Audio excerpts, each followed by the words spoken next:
No one really cares what you're up to. As you get along in life, you're like, no one knows what they're doing. Everyone's making it up. Everyone's adjusting on the spot.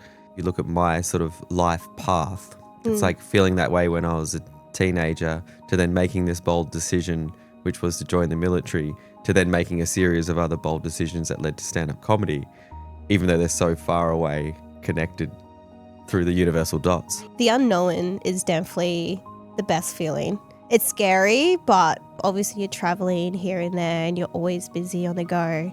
Do you think because of that, you haven't actually sat down with yourself to think more deeply about those sort of things? Yeah, I need to. It's difficult because the joy that I get out of what I do now feels amazing. Sooner or later, you got to realize if take sort of control for your own happiness, right? Sorry, you got me. What do you wish someone had told you on your hardest day that nobody did?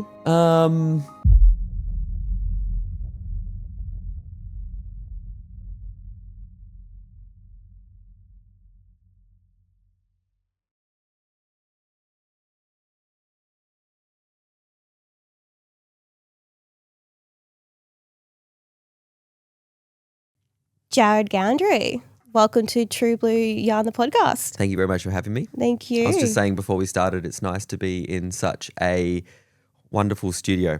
I've done probably over 100 podcasts in my time, and a lot of comedy podcasts, and a lot of comedy podcasts are just 2 to 3 men sitting around in either a car or a lounge room with handheld microphones just talking. So thank you very much. It's good. It's very nice to be here. It's actually a really nice space. It's my first time in this space too, and already I'm happy about it. So Looks good. Well, we met 2 or 3 years ago at the King's Trust at the Governor's house. Is the Governor General's house? Is that the first time? Did we meet online before then with the King's Trust at all? No. Because I had an idea of who you were, but I didn't actually really know who you were. And then you were the MC for the King's Trust. And yeah, that's sort of, I was like, oh, okay. And then I found out you were obviously like a really funny person. When you start doing open mic stand-up comedy 10 years ago and you start writing your name down in basement bars in Melbourne, you never think you're going to go to the Governor General's house. You don't even think you're going to get to a real comedy club. So I look at that as that particular gig. First of all, they said, just say these words and don't say anything else. You cannot stuff this up. And I said, sure. And I have ignored that advice in the past, but I thought Governor General's house, this is probably one I should listen to. Yeah. But yeah, just like standing there and like little moments like that, being like, how did we get here? I have no idea how we even got here. So that was really special for me. It was a pinch me moment too. Like, I'm just a small girl from Ingham, North Queensland, just rocking up to the Governor's house. Yeah. And I was just like, what is going on? I was 29 at the time. So yeah, about 3 years ago. And I just remembered like, how was this my life? Like that, it was a pretty surreal moment, and I don't really talk about it too much about me being the top 3 of the King's Trust. Why not? I don't know. It's never the first thing like I would usually tell people.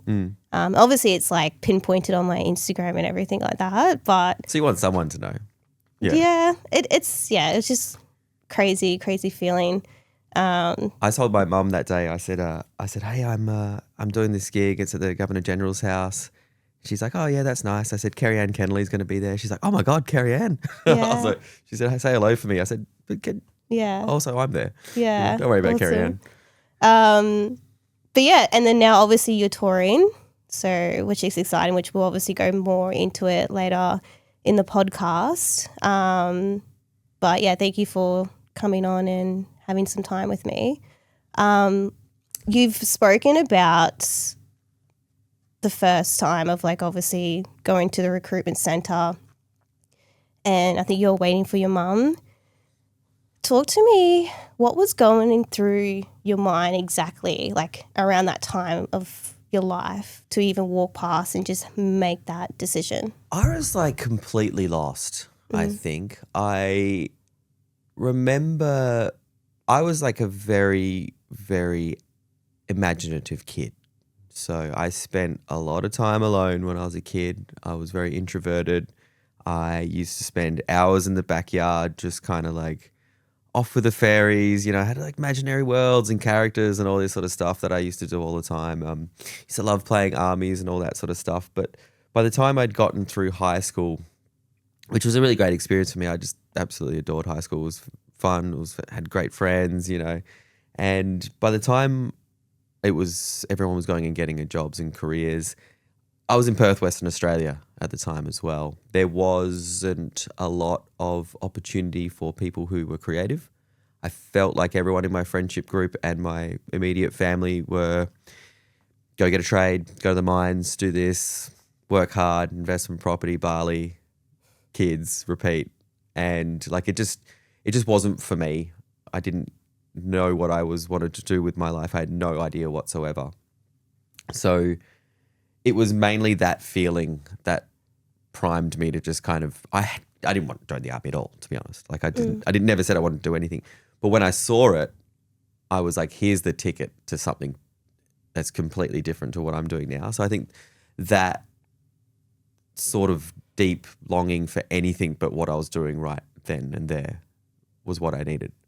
So when I saw the military, it was like, if you sign this line and do a couple of like really the path of least resistance, if you can just kind of rock up to a few appointments, we will teleport you to a new existence. And I was not disappointed whatsoever. Like it was good. What job were you doing before were you working at all? I had 3 of the best jobs I've ever had in my life growing up. I stacked shelves at Big W when I was 14 and 9 months. Loved it. 9 months. That was the age I had to be to get a job, and I knew I wanted a job. Always loved working. The best job I still had to this day was during summer. I worked with a friend of my father who was like an uncle that wasn't an uncle on the beach of Perth at a jet ski hire company. And it was my whole job to just look at someone who walked in and be like, I think you're a medium-size life jacket, and I just put them on them, and then they would just go jet skiing, and I had binoculars, and I had a timer, and when their time was up, I had a radio, and I said, come in.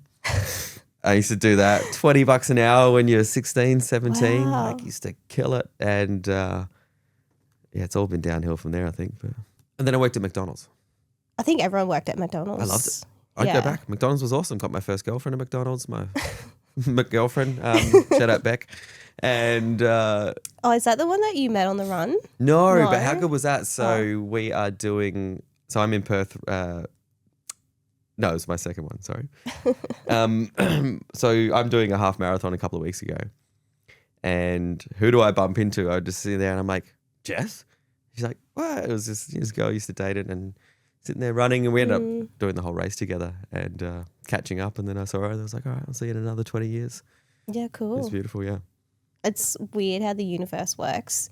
Like, obviously, it worked in your favor about joining and the recruitment sort of there.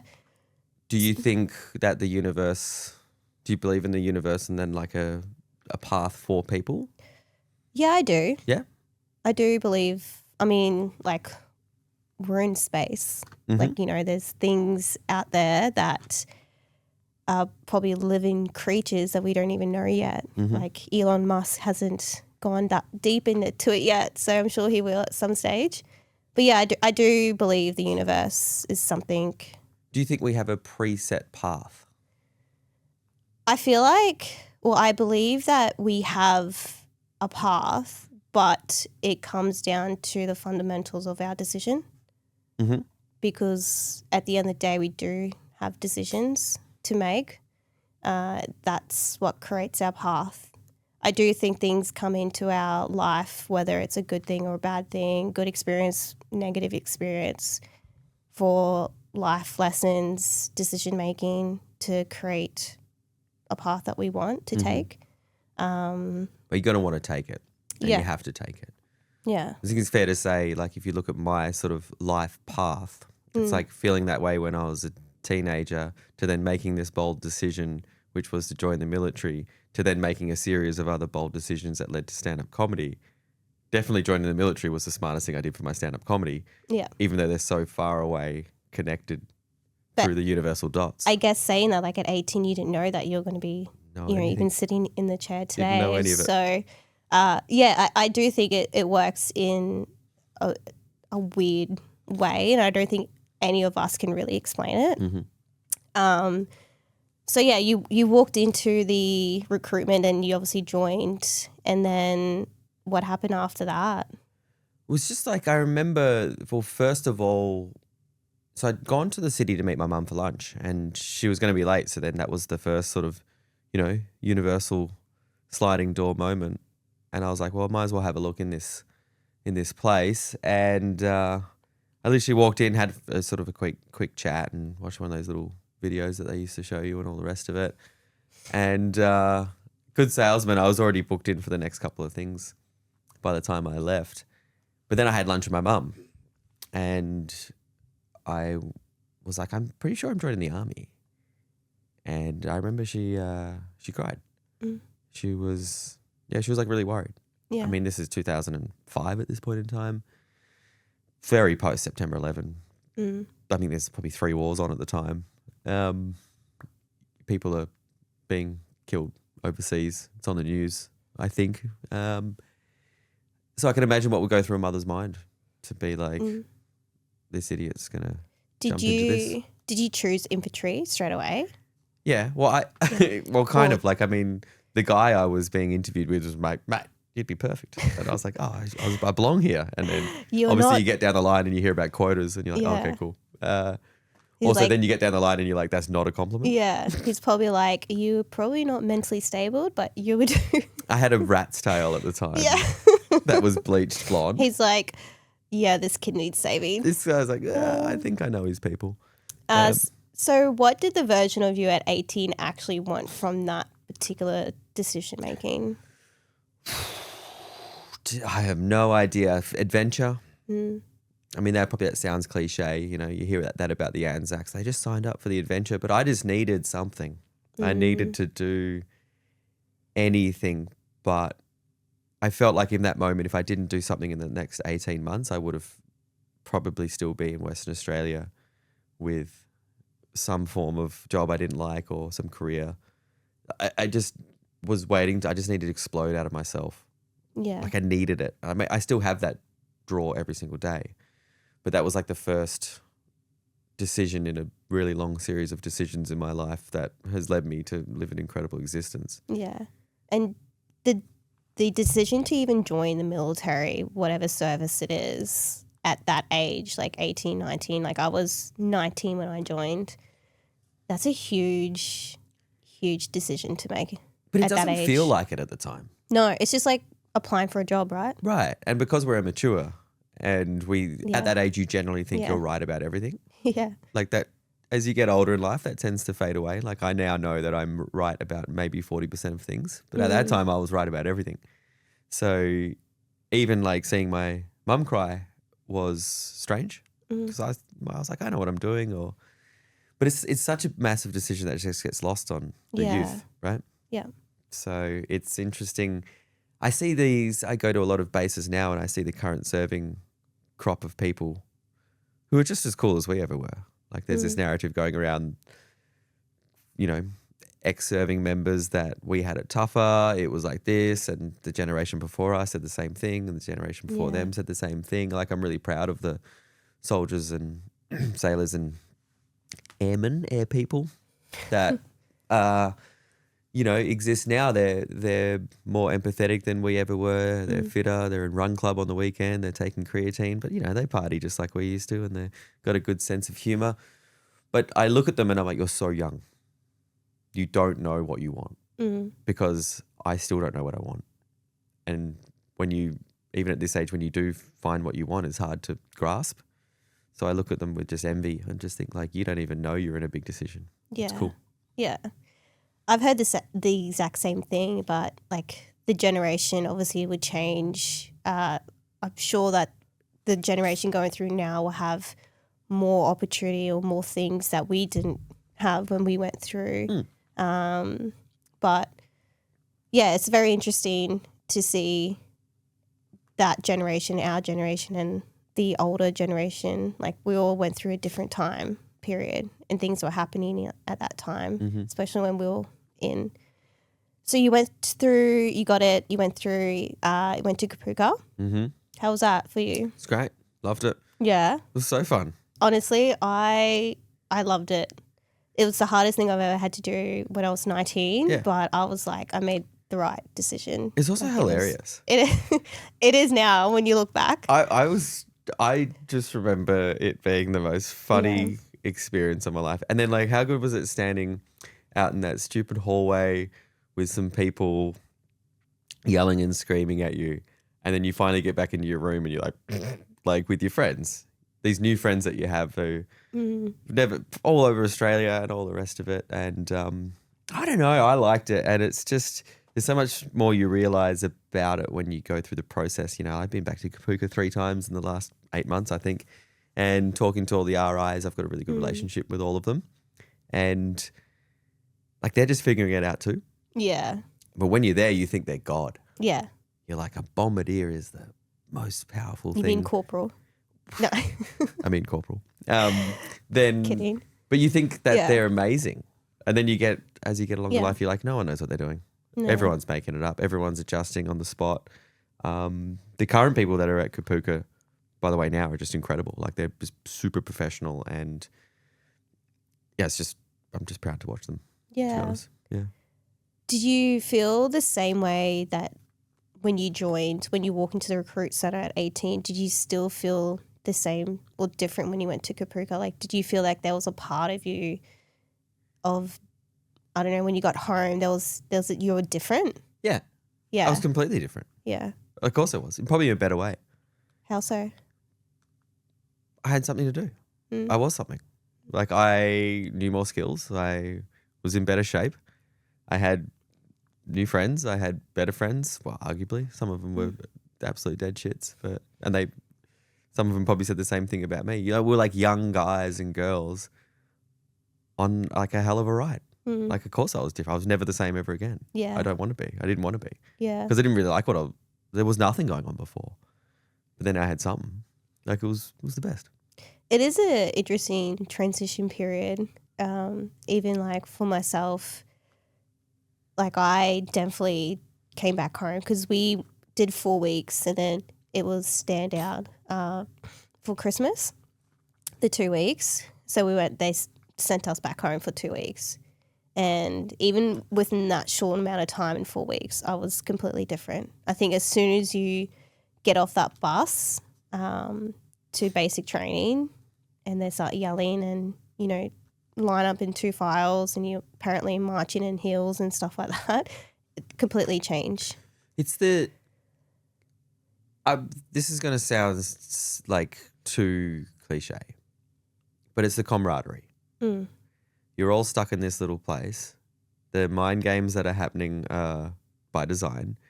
The whole process is designed to put you from one place to the other, and you go through it. You got to work together. Like before that, the only teamwork I had done is like play sport as a kid, so not really, or like a group assignment at school, and then all of a sudden it's like we're all doing this thing.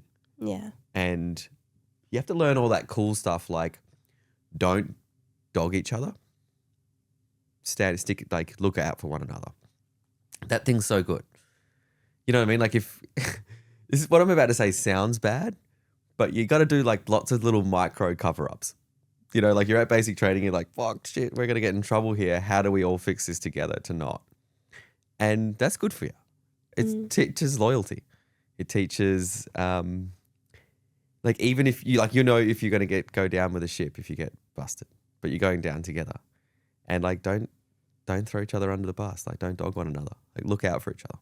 So a lot of like teamwork, makeship. Yeah, it's esprit de corps. It's camaraderie. It's fucking good shit, and it's like there's not much of that anywhere else in the world. You see the division in society about nothing. Have you been on the internet? Like it's crazy out there, and I miss those days. And that's how I changed, and I believe I changed for a better way. Like I had purpose. I had my friends. I had my mates. Yeah. I definitely agree and can relate to that for sure. I think many other people would be like, yeah, that's like true and something that they relate to. And you'll take that off base too. Like if Yeah. you go out on the piss with all the crew, it's the best. Yeah. It's so funny. You're like, go on these wild Yeah. adventures and stuff will happen and you're like, Mad we got to cow. go right now because someone is in trouble over Yeah. there in some crazy situation. In the mad cow. In the mad cow, we've got to figure this stuff out. You know what I mean? It's good for you. It is, especially at that age. So you went to Singleton for your training and then posted to 3 area? 2 area. Thank you very much. Don't wash your mouth out, please. Sorry. So yeah, in Townsville. Yeah. Did you post in Townsville? No, I refused to go back home. That's a whole nother story, but. So you're obviously from North Queensland being at Ingham. Yeah. And you didn't want to go anywhere near Ingham. Yes. So you said, I'm not going to Townsville. Townsville, yeah. Right. So I was posted at 9 FSB, so RAF Amberley, the RAF base out there, and then 7 Sisby at Anongra. And nice. 7 Sisby was my last unit when I left. I was there for a year. Did you enjoy it? 7 Sisby? Just Brisbane, Southeast Queensland. I did. It's interesting for me because I grew up in a small little town up North Queensland. I've driven through it, yeah. Yeah. On the way to Cairns. Yes, or through Innisfail. No, yeah. What's the where you go out bush out there? High Range. High Range. Or Tully. Tully, that's Yeah. it. Yeah. Yeah. Gross. I hate that place. Yeah, I've never had to go there, No, so it's I don't disgusting. think I would want to. Yeah, it's the worst place I've ever. Not by choice. Yeah, like obviously from a very small town, and then, you know, this small country girl in a big city had the freedom, had the flexibility. I was driving around Australia with my job as a truckie. Mm-hmm. It was like amazing. It's fun. Yeah. Tackle's And freedom. yeah. It's not really freedom, but it's not yeah. what you were doing. That would have been such a big change from where you came. It was in so many ways. Like I feel like you shared a little bit of your upbringing. That I was quite similar to that.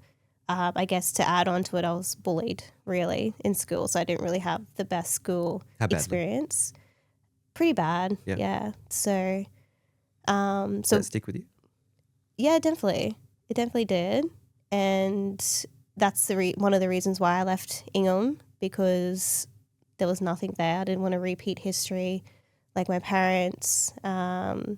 So the one-way ticket was the army.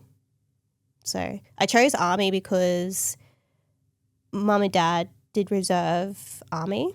So that's how they met.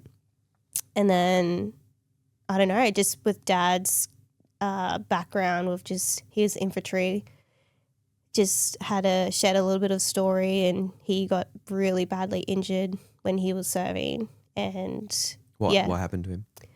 So he was on, it was in 1999, I was 5, and he went out to High Range in Townsville to do an exercise or training. I think they were prepping to go overseas. So he was getting deployed, and he was a Lance Corporal at the time. And one of the DS or sergeants at the time basically didn't like my father at all for a very long time. He's always bullied my father. And yeah, they were on exercise, and dad's mate supposedly got shot. So had to lift him up to take him to more safety. But instead of just sort of dragging him, he got told to put on his shoulder, and then that person tripped my father and practically broke his back. How's he now? Oh, it's horrible. He's still He's debilitating. still here. He can walk around, but it goes really deep into story with that. There's so much backstory into it. And as a child growing up, I had no idea how actual bad it was. And I think Dad and I bonded closely now the last 4 or 5 years, and understanding his story as an adult. Is it because his military story and your military story is now come connected. together in a bit of an understanding. Yeah. Yeah. So he's obviously seen me go through all my stuff, like my DVA and all that. And he had no idea, and he didn't think he was entitled to anything because he's a Durka. Yep.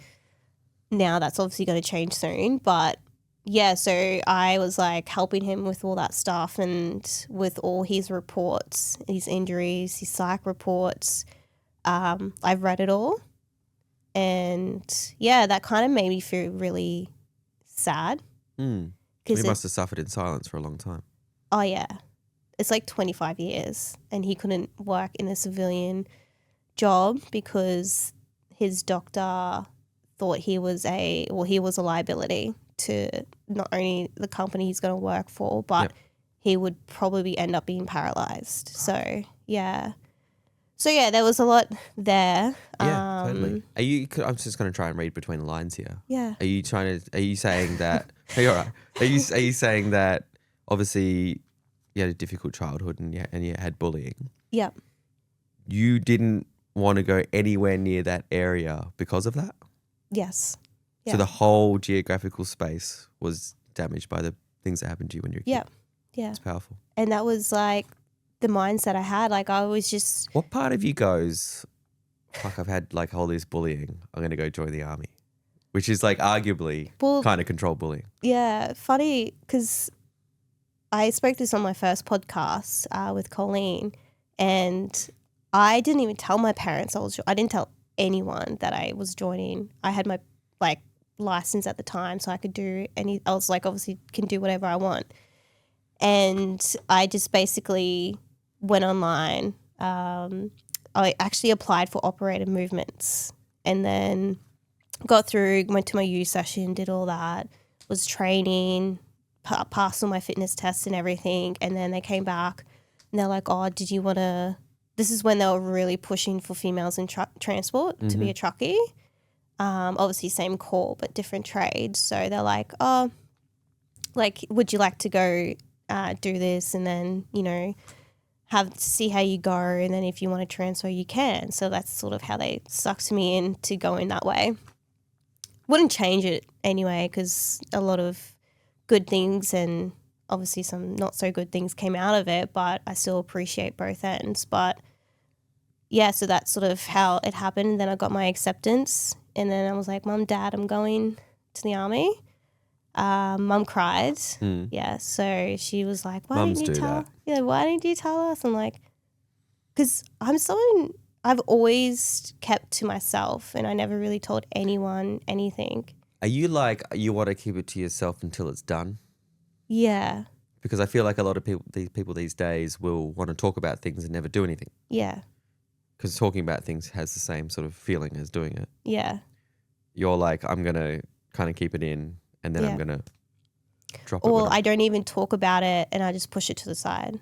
And I think because I grew up with that, with no emotional support, it was easy for me to adapt to the military, into the army, because as you know, and I'm sure a lot of other people would agree, is that's something that we don't show, especially when you go into battle. Like you don't show any emotional sort of... Oh, if I was in like the 2000s and needed some emotional support in the infantry, I would have been laughed out of the joint, you know what I mean? Yeah, exactly. Yeah, absolutely. So I felt so disconnected and not accepting at home, not just at home, like where I was living with my parents, but in the town and the people.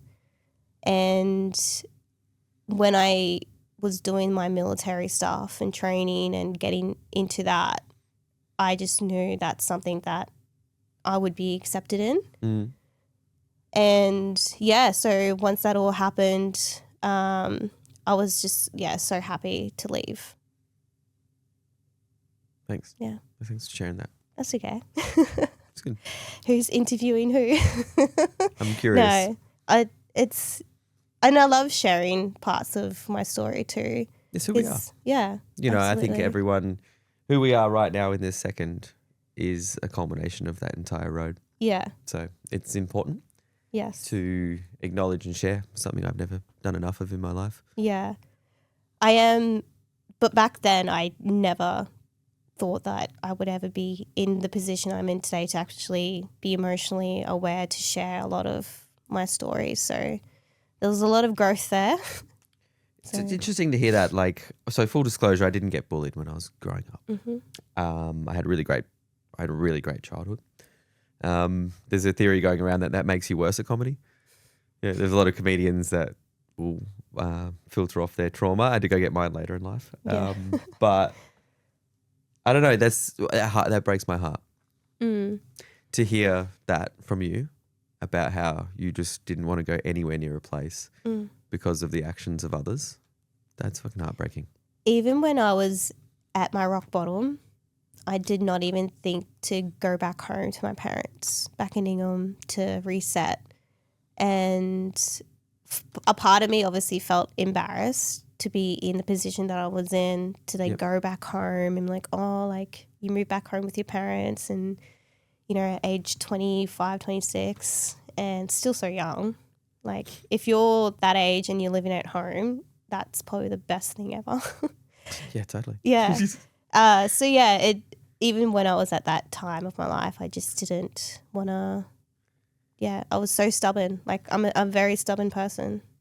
Yeah, so am I. It's not a great quality at times. No. I mean, like it's cool because it's independent and you like I Yeah. can do whatever you want. And then when you get success, you get to say it's all you and blah blah blah Yeah. blah, which no one else cares about except for you who's done it. Yeah. Like, but I don't know. Life's a team sport, right?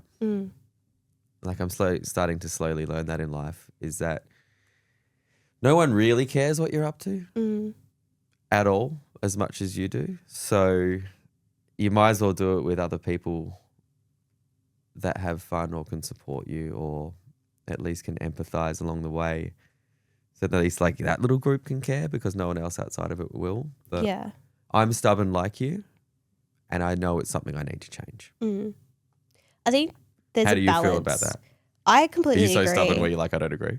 No, I agree. I think there's a healthy balance to be stubborn in a way of like you don't need to be stubborn to not ask for help in a way. So I think there's definitely a balance to it, which I'm still learning and developing how I sort of understand that a part of me. So, but yeah, the 2RER, you were lucky enough to get a deployment. Quick as too. Yeah. So I think I'm never good with dates. Sooner or later, someone's going to like bail me up and be like, that's stolen valor. I'm like, no, it's just, I can't remember. I think Yeah, same. so let's say I might have marched into the unit at the end of 2006. We were straight into pre-deployment. It was really cool. Like we marched into a unit.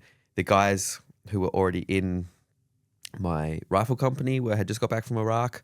We were surrounded. We thought they were fucking superstars, these guys. Yeah. You know, they'd been in contact. They had stories. But also when we're training, they had really good insights away from the doctrine just to be like, hey, this is what we've done before.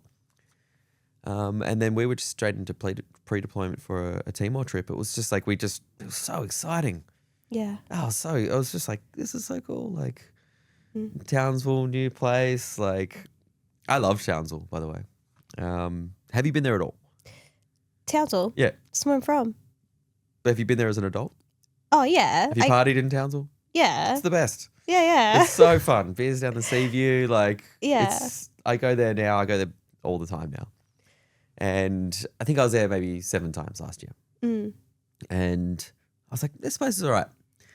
Like, walks down the Strand in the morning holding a coffee. Like, fucking good to go. So I do go home now. Like, I do reconnect to my roots and I do appreciate North Queensland a lot now. And I was living there because I did go back home because I injured myself when I was in Bali actually.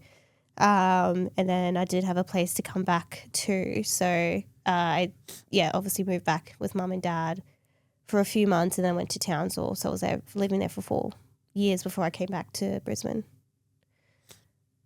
Would you ever go back? Would you ever live there? Or Um, are you a Brisbane girl? I don't know. I love both. Like I've got a investment property up there, a townhouse. So it's an Airbnb at the moment, and it's also used for wounded heroes as well. So they go there if they need to with anyone that needs the support. So yeah, I've got a foundation there if I ever want to go back home, and that's how I sort of structured it. But I'm not sure. I'm sort of someone that likes to travel and stay in a place. Like I love Queensland. Queensland's definitely the state that I want to be in to live. But yeah, to be able to go back and forth from Brisbane to Townsville, it's really cool. Yeah. So let's go back to, we're going a bit sidetracked here. We do get a bit sidetracked. You'll get this with me today. Yeah. Yeah. Let's go back to your in-force prep. Yeah. About to go to Afghanistan. Timor. 07, yeah. Yeah. I think, yeah. 07. Yeah, I 07. believe it's 07. What was your role there? Look, I was just a digger. I was just a digger Yeah. in an infantry section. So Yeah. whatever. Like Yeah. I loved it. It was great. I was a SIG for a bit. I was a scout like for a bit. It was good. Yeah. Hang out. We had a great section of guys. We were all pretty lids at the time. So but our sort of lance corporals above were all very experienced.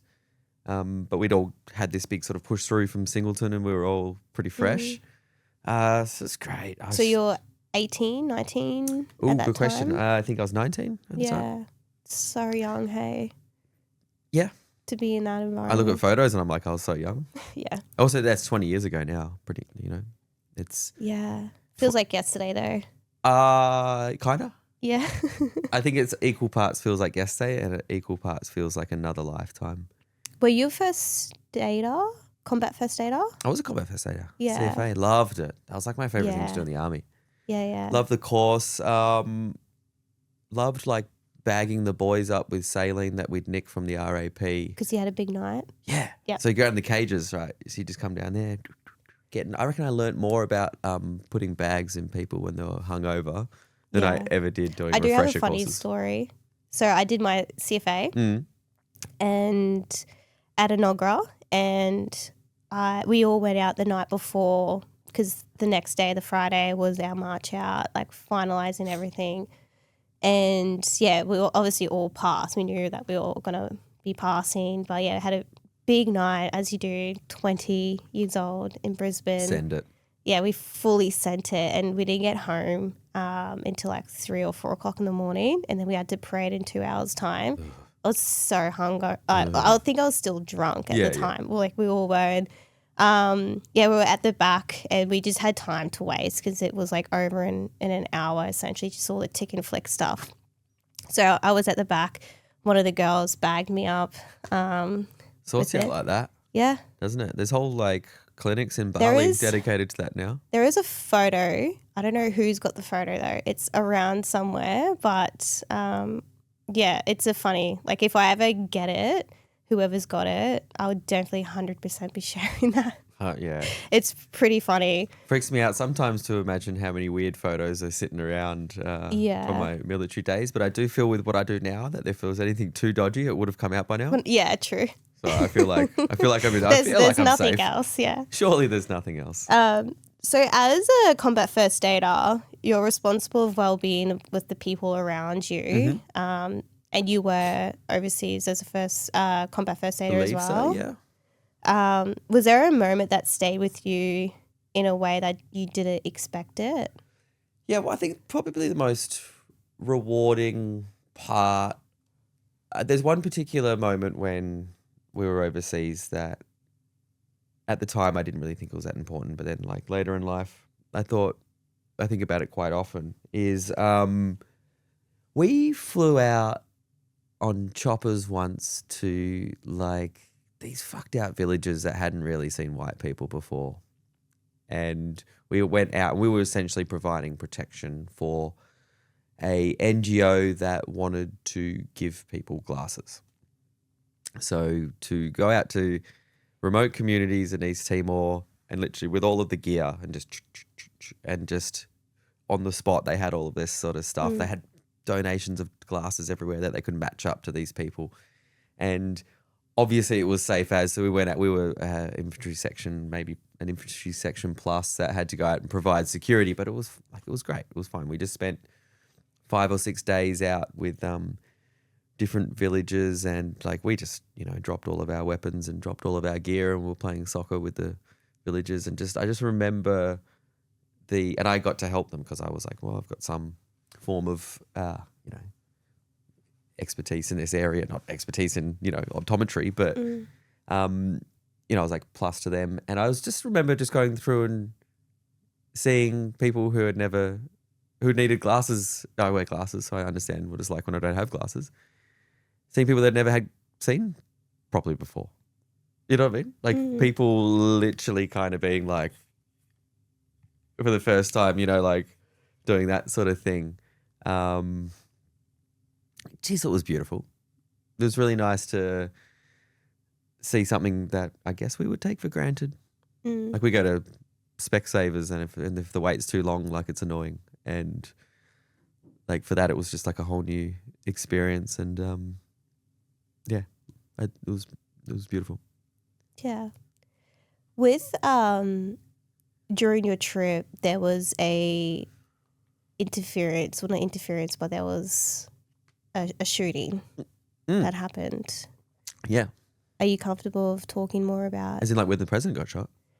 Like Gav and the boys? Different trip. So there's a couple one. Mm-hmm. So when we were in East Timor, we had, I think I've been counting, but I lose count, but I think I'm up to 13 people I know who have committed suicide, right, from our unit. And we had the first one when we were over there in East Timor, Ash Baker. Ash Baker, I believe, was in Bravo Company at the heliport in East Timor. On deployment, went to the toilet block, shot himself in the head. And fuck, that was big news when we were over there. I remember, like, we were in a different location, but, like, the first sort of reports that came out were just, like, shots fired reports. So there was, like, obviously, like, a bit of a buzz.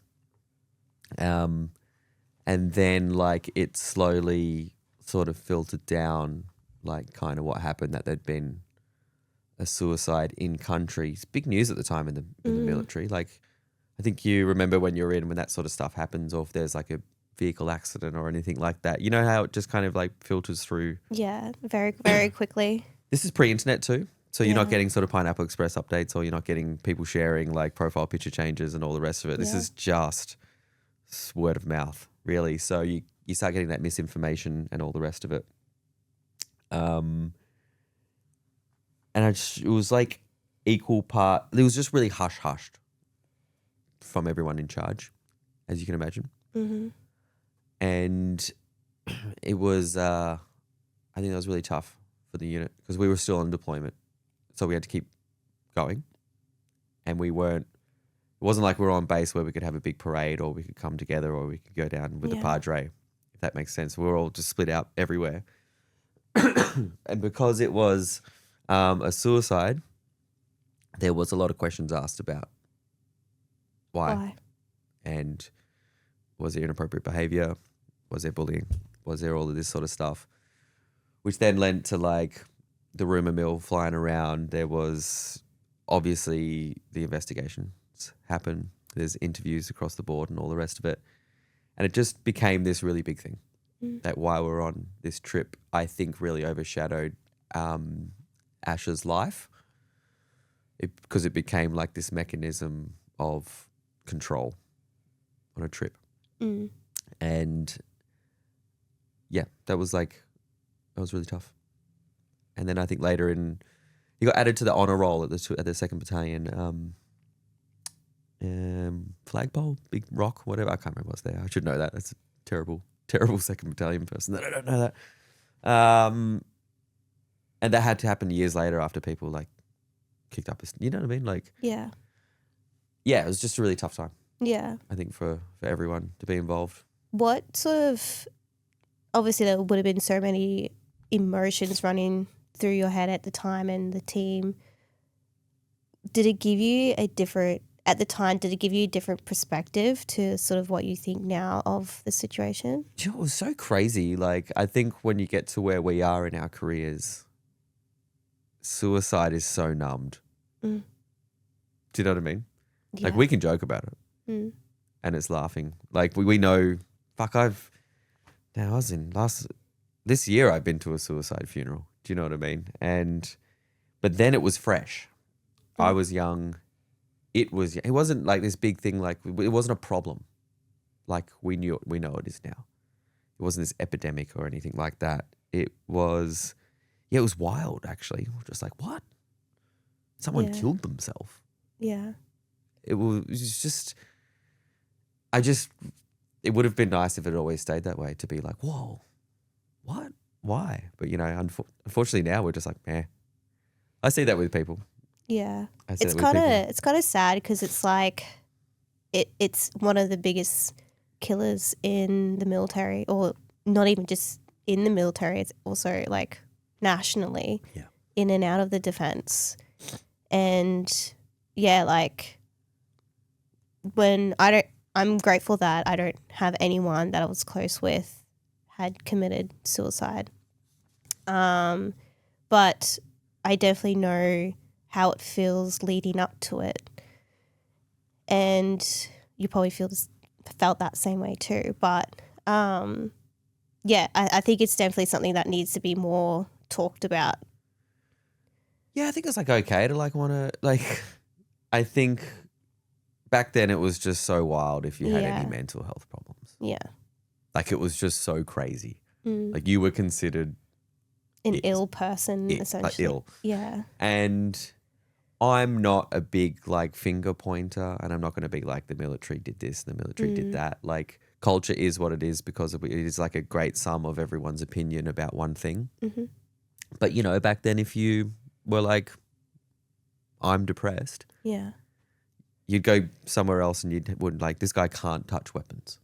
You know what I mean? Yeah. There was no like, the spectrum of like, I'm completely fine and I'm like this crazy person that's going to shoot everyone up seemed to be like black and white, which just isn't the case. No. So therefore people wouldn't say anything because they don't want, first of all, you're struggling.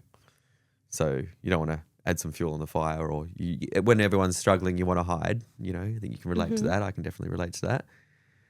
So yeah, a lot of people just suffered in silence, or, you know, felt outcast or went insular.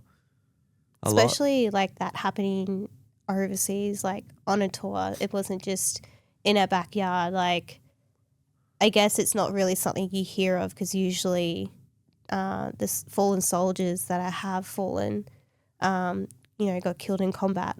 So that there is more like, you're not saying that killing and getting killed in combat is normal, but like when something comes out, that's like, oh, you know, he's obviously served and that's what's happened, not committed suicide while on tour. So yeah, it's really sad. It's fucking sad. It's so sad. You know, I feel it's hard not to be angry sometimes. You know, I've come full circle with a lot of this stuff. I'm the voice of reason in my friends. I've got a couple of friends of mine that are like, fucking, you know, we've had clearly close friends of ours that have taken their lives. And they're still dirty at them.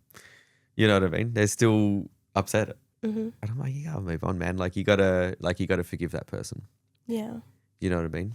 Like, it's our fault, if anything. 2000, I don't know if I'm gonna get this date right. 2000, I think I'm gonna say 2017. My best friend Tristan Hardy committed suicide, and we went through Tuara together. We went through Mortars together.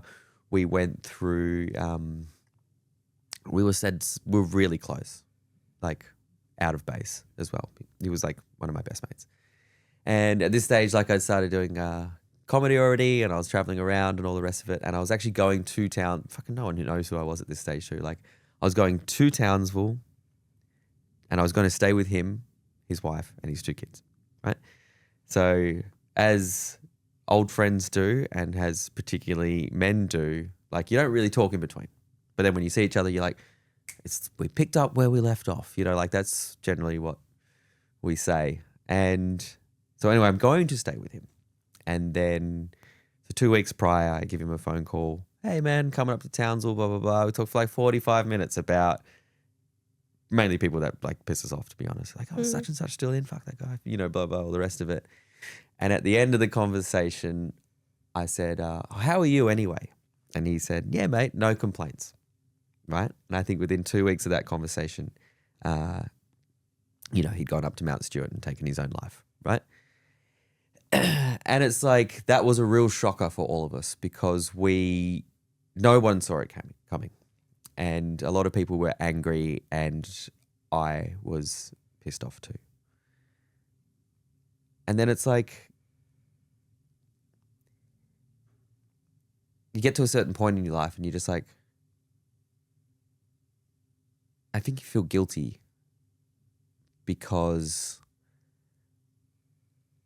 like, I just wish I had the skills in that moment to ask better questions, to like really see someone. Do you know what I mean? Mm-hmm. To really be able to ask a 1, 2, 3 situation and to find out like how they're doing and then help, listen, support, like to be there. And I didn't have that then. So I felt guilty, even though like there's no need for it. Like I didn't do anything. And I think that's what I always felt guilty about is I didn't do anything. And there are still friends of mine who are pissed off at my mate, Tristan, because they have a similar story. I went fucking camping with him, you know, a month before that. Seemed like he was all right. And it's like, yeah. And it's like, don't blame him. He had enough. Do you know what I mean? Like, and we didn't even know what was going on. So like, you need to learn to forgive. And you need to learn to be better for the people around you. Do you think, you said that you need to learn to forgive and you also said guilty, but have you ever forgiven yourself? For what? For not able to see signs or stop feeling guilty of that situation? No. Do you think you will ever come to a time where you will forgive yourself? No, I just do what I do better. You know, I think it's a good driving force for me. It definitely feeds into what I do now for a job. I like to think I make people happy now. That's, you know, gives me purpose a little bit. You know, it gives me, it makes, my forgiveness comes from my effort. I'm pretty sure he would be looking down and laughing at you. I wish he saw it. Yeah. To be honest, like we were like really good mates, and like if he had seen, so he hasn't seen your shows or anything. Nah, oh, no, I reckon he would have liked them. Yeah. And sorry, you got me. And was really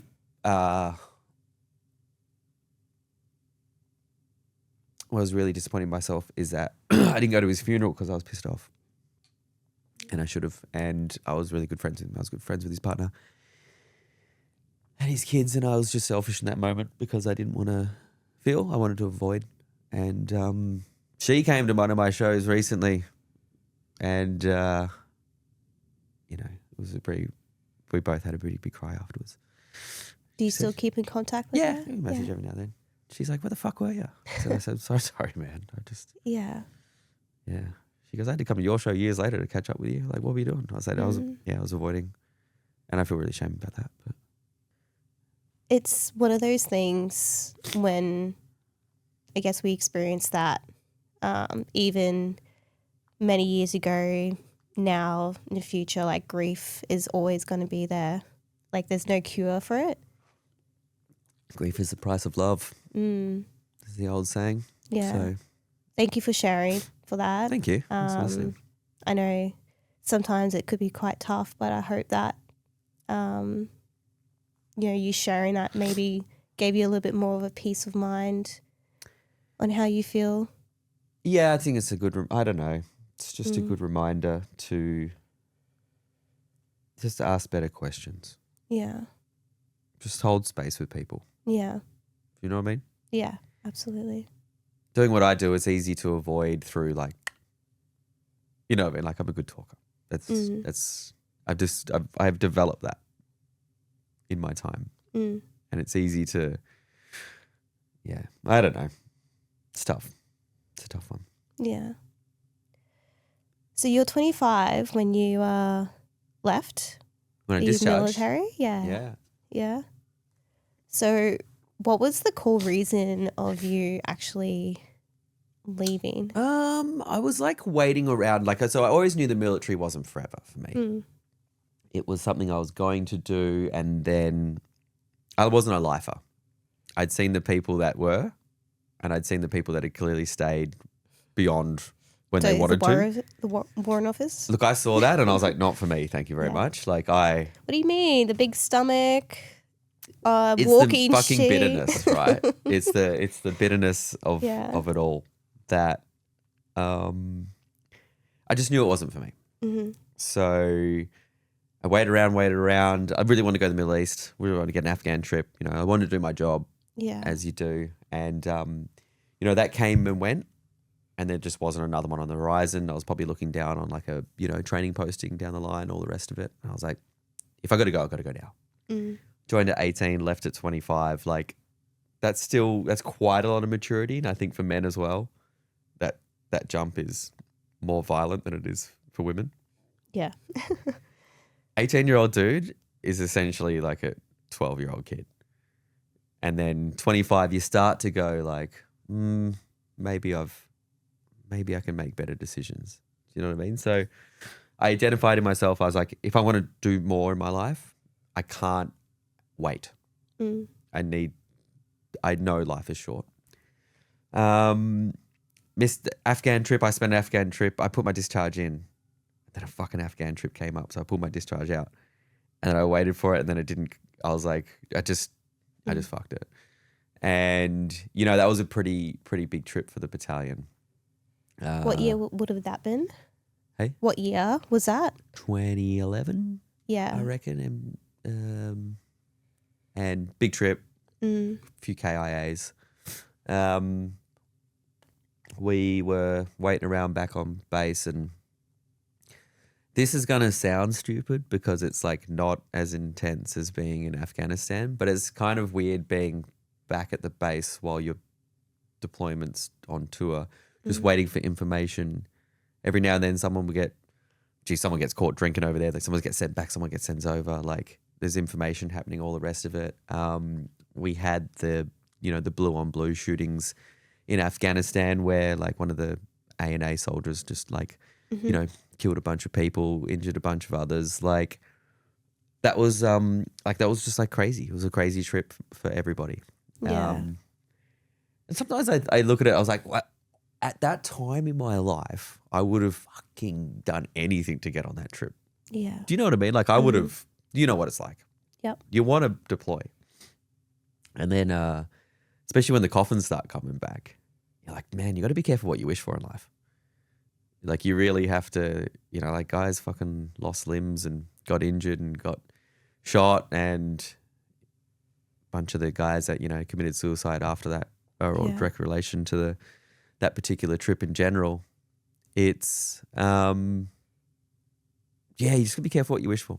Mm. But that doesn't change. Like that's the way I felt. Like would have robbed my grandmother for an Afghan trip back then. You know what I mean? But because we kind of feel like we're invincible. Like I'm grateful that I was able to get deployment in 2016, FSC4 in Dubai. And all I thought, I was like, I just want to go in country. Like that's where I wanted to be. And you're exactly right. Like thinking all this stuff's happening, coffins coming back on the plane, and you're just like, you have to be careful what you wish for. Like my housemate, I won't obviously name names and what he does. He wants to go overseas and get deployed and be involved in that. I'm like, dude, you're 21. Like, go back into their shoes though. Yeah, be careful what you wish for. Careful what you wish for. But he's so passionate. He loves it though. Like he he's obviously on the right path for it. Yeah. But yeah, it just comes back to that. Yeah, be careful what you wish for. It was nice carrying the probably nice isn't the right word, but it was nice to carry Gav's body off the plane. Yeah. Like it was This is him here. hey? Yeah. Yeah. Yeah. Death photo. How good's a death photo? That's the only photo they have on the internet, really, that I could find. Yeah. So I was like, but he looks great. He's a good guy. Yeah. You know what I mean? Like Did you know him personally? yeah, close enough. He was in DFSW and we were in Mortars and we were all very traditionally quite close. So it's sort of good like boozer relationship, if that makes sense. Yeah, Gav was always considered to be one of the good guys, but you know, his wife Jackie was, you know, amazing as well. And so obviously the news comes down that you know, something's gone really bad. Information starts sort of disseminating and you know, you're sitting back there and you're like, you want to go like, who is it? Right? And then like obviously you find out and it's like there was 3 people that were killed in this incident. And so yeah, they said Ashley and Bryce. Yeah, I didn't know the other 2 guys. I believe they were outside the unit but in the battle group. So I think I've got that right. Yeah. So yeah, all of a sudden it's like, you know, shit goes into overdrive and then all of a sudden you're like, hey, I need fucking 8 dudes for drill. It's just like, yeah, it's just really interesting to, like the news is there, like the families are there. It's like the honor of my life to like bring him home. And yeah, I was about to say he have openly said that carried his body or coffin was, yeah, one of the honors of your life. Yeah, well, he stepped on the plane on his own accord and then, you know, he couldn't come home by himself. So that's what we're there for, you know. It'd be funny, his wife, so did drill for days on end as well. They don't tell you how cold the coffins are because they got to pack them full of ice and they're really, really heavy.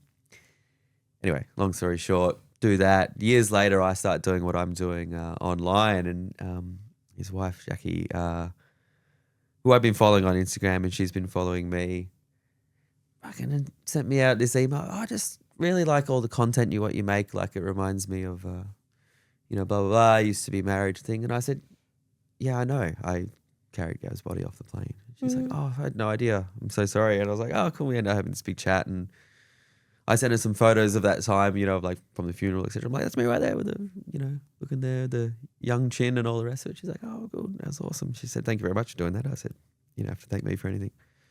Hey, sorry to interrupt, but there's an important message to make. The hardest part of service wasn't always the service.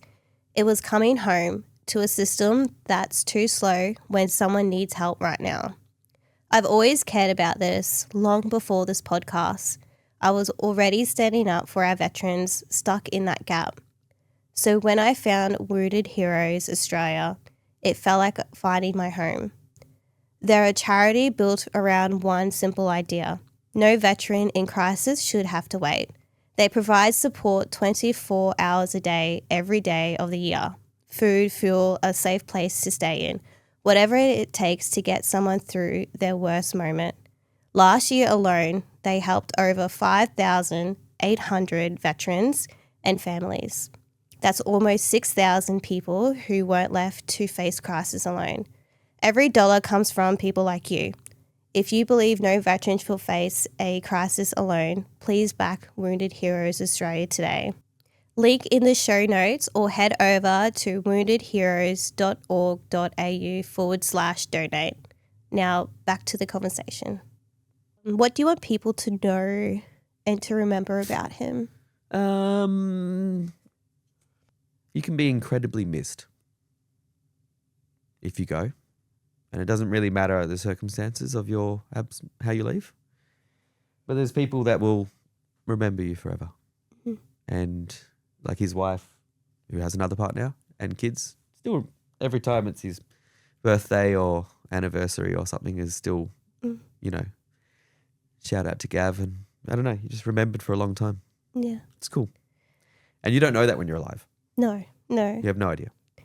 But yeah, it is something that, especially with us, we'll always remember, not just Gav, but our fallen soldiers, whether it's in combat or back home on training establishments or even suicide. So we'll make sure that, Gavin's name is still out there. Yeah.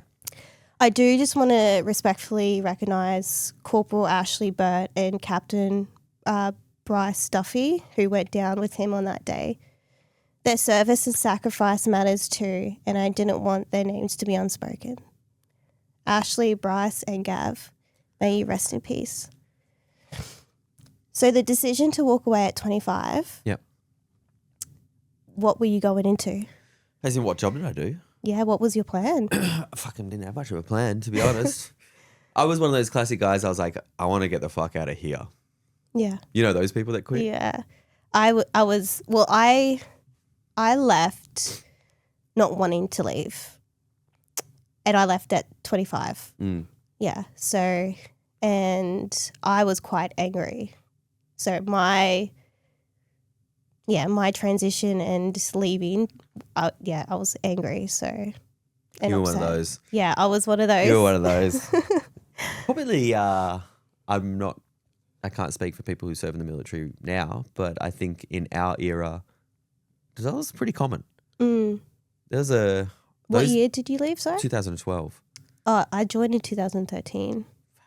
So we're kind of in that same. We're not fresh like we are now. No. Okay, you got to. Yes. Got a little bit more vintage on you. Yes. But people Yes, would leave you in do. a stink. Yeah. You know what I mean? Mm-hmm. And that opinion was little bit contagious too. Yeah. I remember when I was a Lance Corporal, if someone wanted to get out, we're like, we need to get this person out of here because they're going to start spreading some crazy ideas amongst the boys, and then we'll be doing discharges all day long. I just got out, paid off my transition like so much, like as we all did. Yeah. Yeah, I know. I mean, I saw a psych, sure, maybe, and lied. It was like done, no worries. God, I wish I did my med docs properly, like all that sort of stuff, because I just had hidden a ton of injuries. Helped with your DVA claims. Well, because I was in that era where like you can't get injured, otherwise you're a sack. Yeah.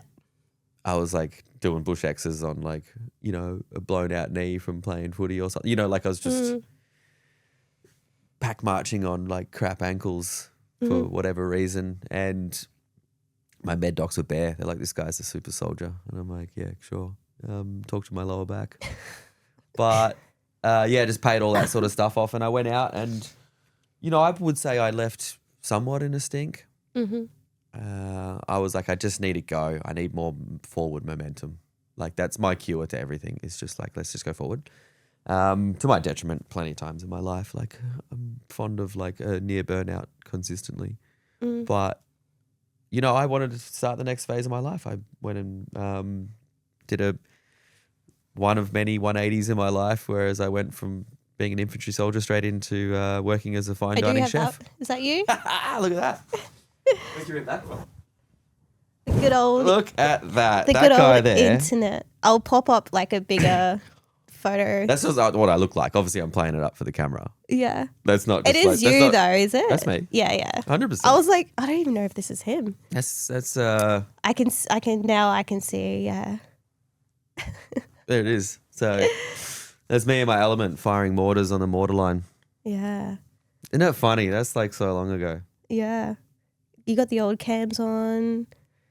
Well, that's what you didn't realize when you start getting out and you see things move. Well, I got obviously issued those when we were in, and then it was my deployment is when we got the new cams. So the one that they have now, so 2016.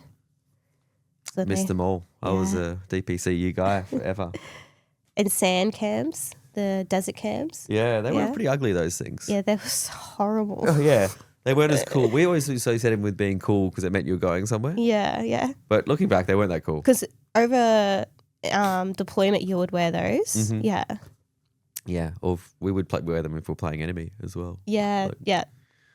So I got out and became a chef because I was passionate about cooking. Fucking, you deep dive in the stuff there. Here you Put go. on a few kegs then. It's me when I was as an apprentice. Yeah. Fucking, geez, the internet's got a long memory, hasn't it? Yeah. Yeah, just wanted to. I was always passionate about cooking. It was something I did all the time when I was a lance corporal. I used to get like my close friends in my section around. I'm like, you got to come around on Sunday. I'm making ceviche, and would just try all these things. I had my head in a cookbook nearly 24/7. Like it was something Yeah. I really enjoyed and was passionate about. So when I came time to leave the army, I was like, well, surely you just follow your passions. Like that's what you do. Cooking, yeah. So got out and did that, and it was kind of cool for a bit. Yeah, it was fun. I had a long time. It was like opened a lot of weird doors Yeah. in my life. What do you mean by that? It like trashed my personal life. I mean, I've always trashed my personal life. We can get into that if you want, but you can get into that if you like. But I was like so focused on doing the next thing that I just dove into this, and I achieved some incredible stuff in this. I entered like a competition for the top 30 like apprentices in Australia, of which I did quite well in. I got offered a job in a very, very prestigious two-hatted restaurant in Melbourne. I picked myself up. I moved down there. I just like worked in ultra fine dining places. I rubbed shoulders with like some of the best people in the business. Like it was a crazy, crazy time. Yeah. Feels like a blur, to be honest. I don't really recognize that guy at all. You did briefly mention about your chef days were quite heavy and dark. Yeah. Towards the end there. It was like this great collision of it was something I did while my private life was falling apart. So I had a long-time partner when I was in the military, met her when I was in the military. That sort of like classic progression, fucking DHA home, all the rest of it. And when I had sort of cracked the shit, I was a terrible communicator and arguably still am. When I was going through like this whole thing where I wanted to transition out of the military, etc., like I didn't really consider what she wanted, or like I was just like, I gotta, like I still didn't really treat that well. Like I have a lot of sort of regrets around that. And then when I dived headfirst into starting a new career, like at like 150%, like I didn't put any sort of time and effort into nurturing that sort of stuff. So when it inevitably finished, like it was just my fault, if that made sense. So I did what any sort of like normal person does in that situation. Is I was just like, cool, well, I'm happy with my work situation. I'll just do that. If we're doing it at 130%, let's dial that up to 180. Yeah. Just worked, and then met like a new partner within that space. So I was all like, she gets it, it's fine. Like, we're just going to do that.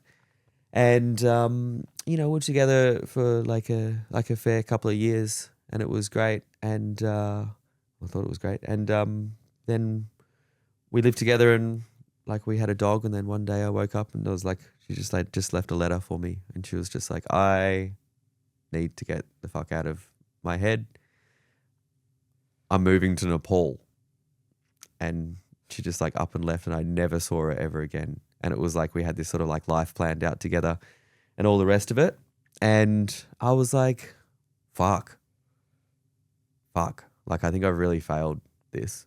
Like it's been in the military. Like that wasn't it for me. Like that was my identity gone. I go into this new thing, like with chefing. I was already kind of struggling there. Like it was hard work. I knew I was good at it. I knew I enjoyed it, but I don't think I fucking loved it like I used to. Yeah. And then when my personal life just dropped out from underneath me, I was like, I don't know if I've got really anything going for me. I was like, I think I might be a bit useless, a bit worthless. Do you think you were self-sabotaging yourself? With which part? In every way, I suppose, like identity, you're not good enough for even like a relationship. Maybe. Yeah. Yeah. I mean, therapists have definitely said that. to me, and they can't be wrong. I'm not a therapist, but Well, yeah, you're acting like one. But no, definitely. It's like I think I just never really gave anyone the time of day that they deserved, and I think they knew that, and I think I knew that, and I always band-aided it up with achievement. I was like, if I can get to X, I will feel Y. And every time you get to that position, like the goalposts change. Yeah. And, that's a pretty common denominator with me. Like I get shit done and I do things that are amazing. But I don't know how much of that is driven by a need or as opposed to like a real deep want. That makes sense? Yeah. It's common. It is very common. When you're, I guess, in the relationship, what was it going through your mind when, like you mentioned that you weren't giving them what they need or that full, I guess, potential? Presence. Yeah. Like, and this is something I'm slowly learning. This is on my big things of things to fix about me, right? You need to see people for who they are and you need to listen. And you need to shut the fuck up and go, how does that make you feel? And be like, that's interesting. I never thought about it that way. Like you need to see people. You're not right all the time. In fact, everyone's right and everyone's wrong because that's how perspective works. And I've never done that until recently. I've just been like, fucking tunnel vision on like whatever I'm doing. And because whatever I'm doing is great and exciting, I didn't bring anyone for the journey. What triggered that change of mindset or pivot? As in that I need to change that. Yeah. Fucking the trail of destruction I've left on my path, bro. Like there's been so many nice people along the way. Yeah. Like I'm a nice guy. I'm a great guy. I know that about myself. Like people like me for whatever reason. I'm still yet to sort of like figure that out. There's been so many people along the journey that would have been like, man, I'd love to do this with you.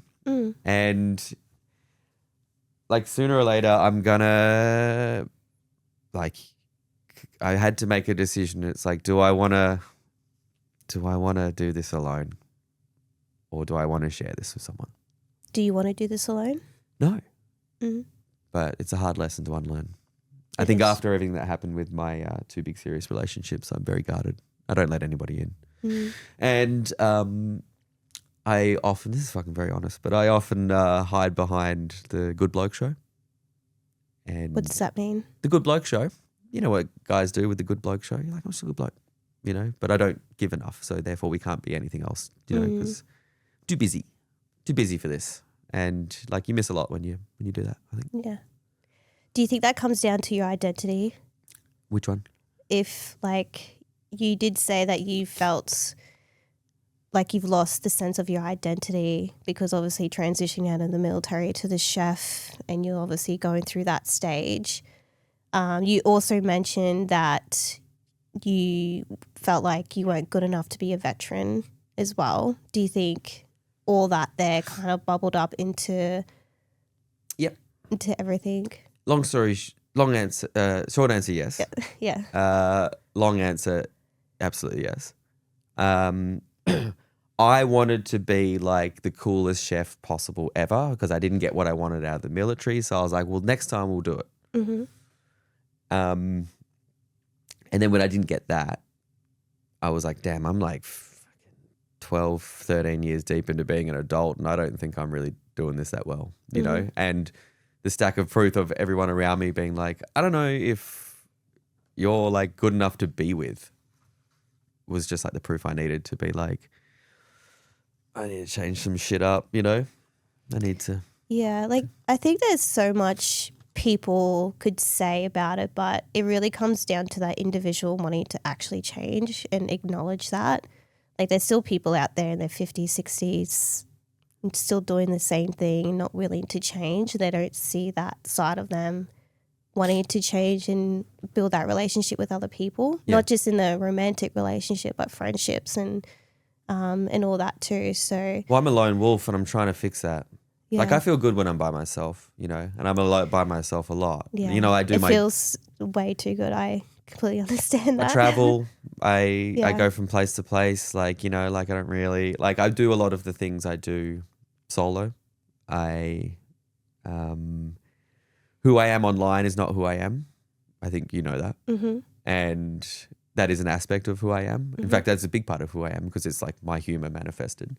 I love it, but it's also like a big shield. Yeah. As well. It's like I don't have an online presence for anything outside of that. For someone who's incredibly online, you can actually scroll back and not see anything about me. Yeah. There's not a single Trust family me, member. I know because I did a lot of research and You're try like, where to is this guy, right? Yeah. Yeah. That's by design. Yeah. You know, by having to live my life publicly for someone who doesn't, I'm such an oddity. Like, I don't like anyone looking at me. So I decided to be like a comedian, the most looked at person I can be. So I will be like very, very, very vigilant about my privacy. And I think that's because, you know, I've been incredibly embarrassed in the past with everything I've done. Like when you have your family and you have to tell them that like a career didn't work out or, you know, you've gone broke or you haven't succeeded or like when my serious partner just up and left, like I didn't tell my family for 6 months. In fact, I actually lied to them. Yeah. They're like, how's things going? I'm like, yeah, good. You know, it's busy at the moment and all the rest of it. Like I was too embarrassed to tell them. I was like they were going to be like, what do you need? You know what I mean? Like, well, let's help you. And I was like, nah, fuck that. Like not happening for me. So like I've hidden a lot in my time and,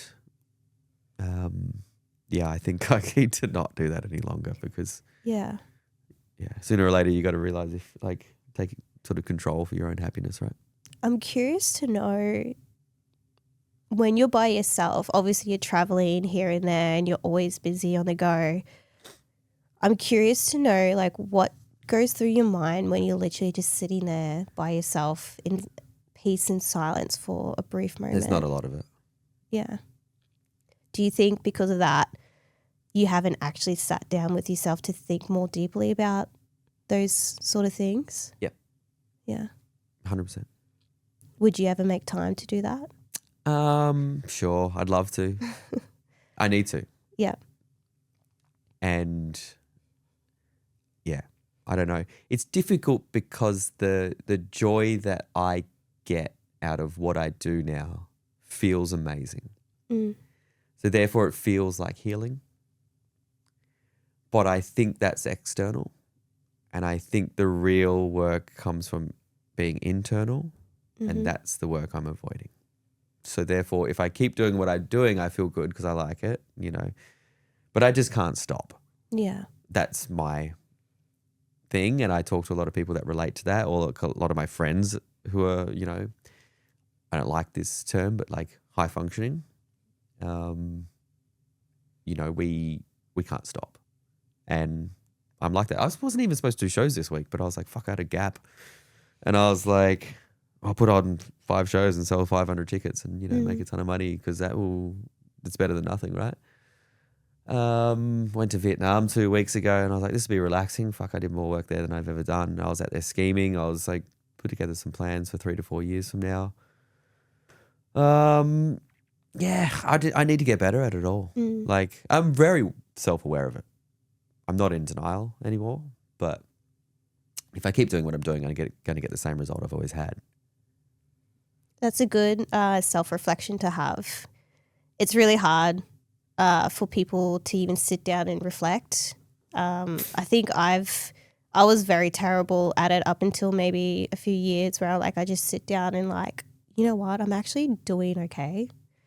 And self-reflect of like, I'm not too bad. I'm doing okay for someone who's been single for majority of my life, achieved a lot singly and doing things on my own. Like I just need to calm down a little bit. Yeah. And just actually just take it in. And I love self-work. I love, you know, when people really just use like anything to heal, whether it's like sound healing, yoga, or exercise, running, or whatever it is, to be that better person. Yeah. But I think you just need to find a way within the tours to it's interesting for me because like the comedy thing started as that. Yeah. Right? So that was me going like, I need to do something for me. Mm. And then I made it my fucking job. Yeah. Because, you know, I'm so blessed for that. Like 1 in 1,000 people that start this journey get to where I am. Mm. Like it's so brutal. It chews people up and spits them out. You need to really grind. You need to really hustle. And then I started this game. I'm like, you haven't met me. Let's go. You know, like let's. You haven't seen anything yet. You think you've seen hustle? Like this guy's going to sleep in his car and drive around Yeah. Australia. Like I fucking did it. But it started for me as that. Mm. You know, I started doing stand-up just out of that period of time where I was like, everything's falling apart. I was like, well, I've got fucking nothing to lose here. You know what I mean? Like I'm pretty actively thinking about finishing this whole thing at any stage. Yeah. Let's might as well do some crazy shit. You know what I Just mean? have a laugh. And then I turned it into my business, you know, Yeah. and as of lately, it's pretty fucking successful too. Mm. And I'm like, yeah, but are we just repeating ourselves? You know, Mm. like, are we successful or are we happy? 'Cause both of those things feel very similar at times, you know? I think it depends on how you define happiness and successful. I think there's no one definition for both. And I think it really comes down to ourselves, what our success looks like, what's our happiness look like. You know, you have the choice to wake up every single day and be like, you know what, even though today is probably not going to be a good day because things happened or whatever, but I choose to be happy anyway. Yeah. So I think it comes down to each person's definition and how they perceive it to be. You still get depressed? No, You don't really? my depression days were very dark for 3 years or I would say a few years before I left is when my depression started. And post-military, it took a couple years for me to actually feel somewhat of an emotion again, not just dark and hiding behind a person that I was supposedly was, but it wasn't even me. It was just hiding, pretending to be someone else for people to like me. So these days, no, I don't get depressed. Obviously, I feel sad or like I might get unhappy, but not to the point where like I'm depressed and I can't get out of bed. I sleep in a dark room or stay in a dark room 24/7 like I used to. There was one promise I made to myself is if I ever feel like I'm going down that path again is to talk to a friend or someone, not to hold it in anymore. But I promised myself I would never go back to that state ever again. Like it's a non-negotiable for me to go back as a depression person and just keep the people around me that I have. You know, I'm not chasing for more friends. I'm not chasing for anything. Like I've got my close friends and family, reconnecting with my family again. So it's like, yeah, I've got my support system around. That's really beautiful. Yeah. Can you do me a favor? Sure. If you ever get really depressed again, can you reach out Yes. to me? I will. I'm the professional funny guy. Yes, you are. Yeah. If I can't be happy, I at least make you happy. I guess talking about that, you've spoken about your real depression and alcoholism for, I think, after your chef years. It was pretty much after that. It was kind of during. Yeah. Like so it it was kind really- of started halfway through, towards the end. Started definitely after all like my personal problems. Yeah, And then I okay. was like, well, I'll just fucking work and drink Yeah. beers after work. And then I was like, I didn't even take days off too. I Yeah. was like, I'll just work every day. Like, May I ask, is that when you had your daughter? my daughter was born in 2010. Mhm. And I reckon she would have been about 5 at this time, 5 or 6. Yeah. Yeah, okay. Yeah. So what was She's it 16 now? next week. Oh, crazy. It's crazy. I just bought her a Aw. car the other day. I was like, what the fuck? Yeah. Yeah. That's really cute.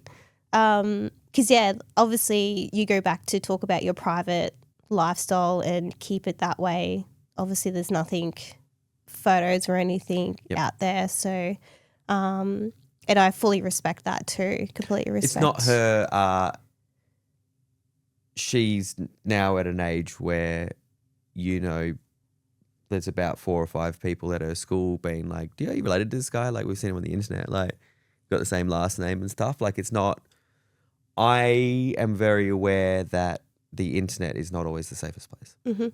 and I have to live on it. I have to work on it, so I don't put coffee with mum on there. I get a lot of fucking wild DMs, and some of them scare me, to be honest. What do you mean by wild? A lot of people have mental health problems. Yeah, okay. They will be like, "I like your videos." They cheer me up. And then if I don't put a video up for a few days, they're like, "Where's me fucking videos?" Like, people Okay. in our community are crazy. Mm. And we know that because we've been crazy. So there are people that want my attention. There are people that want to get in contact with me. Mm. There are people that want to call me if they can. There's crazy ladies on the internet that want whatever the hell they want. There's crazy dudes on the internet that want to sexually harass me. Yes, Like- you briefly said that. Is it in one of your Is jokes it- in the tours? Is in my Yeah. is in my tour show, yeah. Yes. It's like, and that's based on the fact that, like, yeah, people for whatever reason, I'm a gay icon to dudes in the Navy, and they're like, let's sexually harass this guy, and it's like, to me that's the smallest fraction of a window of what it's like to be a female. Like, I'm saying this and you're like, boo-hoo, like, fucking We get this welcome. all the time. But I can't transfer that to my mum. Mm. That would stress me out. Yeah. If I'm putting up photos with Jen and I, and then here's Jen's Insta handle, and then all of a sudden someone's like, "Hey, can you get a hold of Jarryd? We want him to come appear at our RSL." Or, "Hey, I've been trying to talk to this guy because, like, he replied once. I've got mental health problems." Like, you know, like, people will send me now. It is a little bit triggering for me, but I've had 3 like sort of DM suicide notes to be like, "Hey, I'm on my way out. I just want to say thanks for the content." You know, and I will check my DMs, you know, maybe like 4 times a day. But, you know, like one of those ones, I just fucking wake up into the morning of it and go through the 50, 60 messages or whatever and just be like, "Oh shit." Like I don't need that on anyone else. Yeah. My daughter's doing her own thing. She's got her own social media. You know what I mean? She's a cool kid.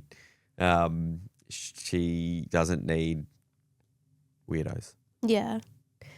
So going back. That's a duty of care thing. Yeah. You know, That's good. With the comments that you get, messages that you get with, you know, "on my way out" sort of thing, and obviously it's triggering you, and I can understand why. What in that moment, like, if you want to share a piece of information for those people, what would something that you want to share with them to sort of navigate I'm that? not qualified Yeah. for that. Like, get some help. Mm. Like, your life's worth saving. Like, and, you know, like, it does pull at me to be like, from everything that I've spoken about before, especially with my mate Tristan, of where I want to ask better questions and all the rest of it. I don't know you, so I can't help you. I don't know what Yeah. to do. I have no idea about I make funny videos, and that is not a replacement for actual work. Mm. You know what I mean? I'm dopamine. I understand that. But yeah, it's just a tricky one for me Yeah. because it never feels good. But you can never also go, "I don't care," like, because you do. So, but you can't engage. You can't bring that in. You know what I mean? I learnt that the hard way when I had like far less followers and I could talk to most people constantly. Guy goes, "Hey, love your content." I go, "Thanks, mate." He goes, "I'm in a dark place." I go, "I understand that. I've been there before." He goes, "Boom, boom, back and forth. Hey, man, well, you know, make sure you do the right thing. Drink some water, go for a walk, all the rest of it." Next day, "Oh, that one was funny. Thanks, bro." Like, starts getting too much. 3 months, 4 months, 6 months down the line, it's like, oh, mate, sending me 15, 20 reels a day, being like, "What do you think of these?" So I can't do that. You know, I can't have that relationship with this person. I've never met you. In fact, I don't know your name. You are a profile. This person knows me. I don't know them. Wake up in the morning one time, there's about 65 messages from this person being like, hey man, I need to talk to you. Like, hey, what's going on? Can you send me your number right now? Boom, boom, boom, boom, boom. Wow. To like all the way down to like, fuck you. I thought you were like for the boys, like full turn. So like big long messages of like just spitting like hate at me for being asleep with notifications off, because I keep all my notifications off. To then like, well, if I can't talk to you now, I'm out. I'm going to kill myself. Bye. And it's like, I'm like, oh, how good's having a Sunday off? And I'm just like, oh shit, well, there's my day fucked, right? Yeah. And so I'm like, hey, like, you with me? Or like, what happened? And like, you know, let me know if you're still around or whatever. And 3 days, 4 days, 5 days go past, nothing. Then old mate comes back and he's like, oh, sorry, I just got really pissed. And I was just like, didn't mean anything by it. And I said to this guy, I was like, dude, I got to like block you. Like you, I don't think you're ready for, like, whatever this is, isn't my concern. Yeah. Do you know what I mean? That's hard. It is. It's hard to push some people away like that, you know? But I can't. Yeah. That's not the. It's that's sort of abusive. like you have to protect your inner peace as well. And, you know, there's so much you can do, help someone. But again, going back to what I said, it's like they're the ones that have to change and make that decision and willing to accept that as well. And that's been hard for me. Yeah. Because I feel a need, you know, but I just have to be comfortable with the fact that I make the stuff is the help. Yeah. I now don't need to go to some sort of mental health customer service line role. Do you know what I mean? Sort of like, here's a link to X, Y, Z. Now I have to just ignore it. Like I can't. Yeah. I can't. It's too hard. It's too hard on me. Do you know what I mean? Yeah. Like if I was to go like, hey, here's these links, and someone goes, I tried them before, it fucking didn't work. Now I have to say, see you later. It's just arm's length. I can't engage with that stuff. I see it. Yeah. But so going back to leaving the chef sort of identity, you're going through your darkest time essentially there. What was that? I'm just boozing chapter at this point in time. Like I am, first of all, like do you working still really drink hard. now? No. I am like fucking, because I'm like the life of the party. Like you'll probably never get to see this because like I don't party anymore. Neither. But fuck, when I partied, I was the best. Yeah. It was funny and good to go. Like I'm a great drunk. I'll listen, deep and meaningful, like loving, fucking 8 out of 10 dancer. Like I'm just a good time, right? So when I was like depressed and having the fucking worst time ever, I was like, I'll just be the best guy I can, and everyone will love me because everyone does love me when I'm like boozing all the time. And because of working in a restaurant, it's really easy to do. The drinking culture is terrible. You think the drinking culture in the army is horrible? Fuck. Like you can go out at like 1 a.m. because you finish work at 12:30. Like you can just slip it into your life. And I was just doing that for like years. And it just didn't make me feel any good and eroded me. And I was like sad. Happy sad, you know what I mean? And So depression, really? Yeah. Yeah. Oh yeah. Yeah, big time. Yep. And then like as you do that, you just pay off everything in your life too. So obviously you just all your personal relationships go to shit. Even if you've just got a little one, like at this point in time, I'm like, man, I'm just happy to hang out with anyone who wants me. You know what I mean?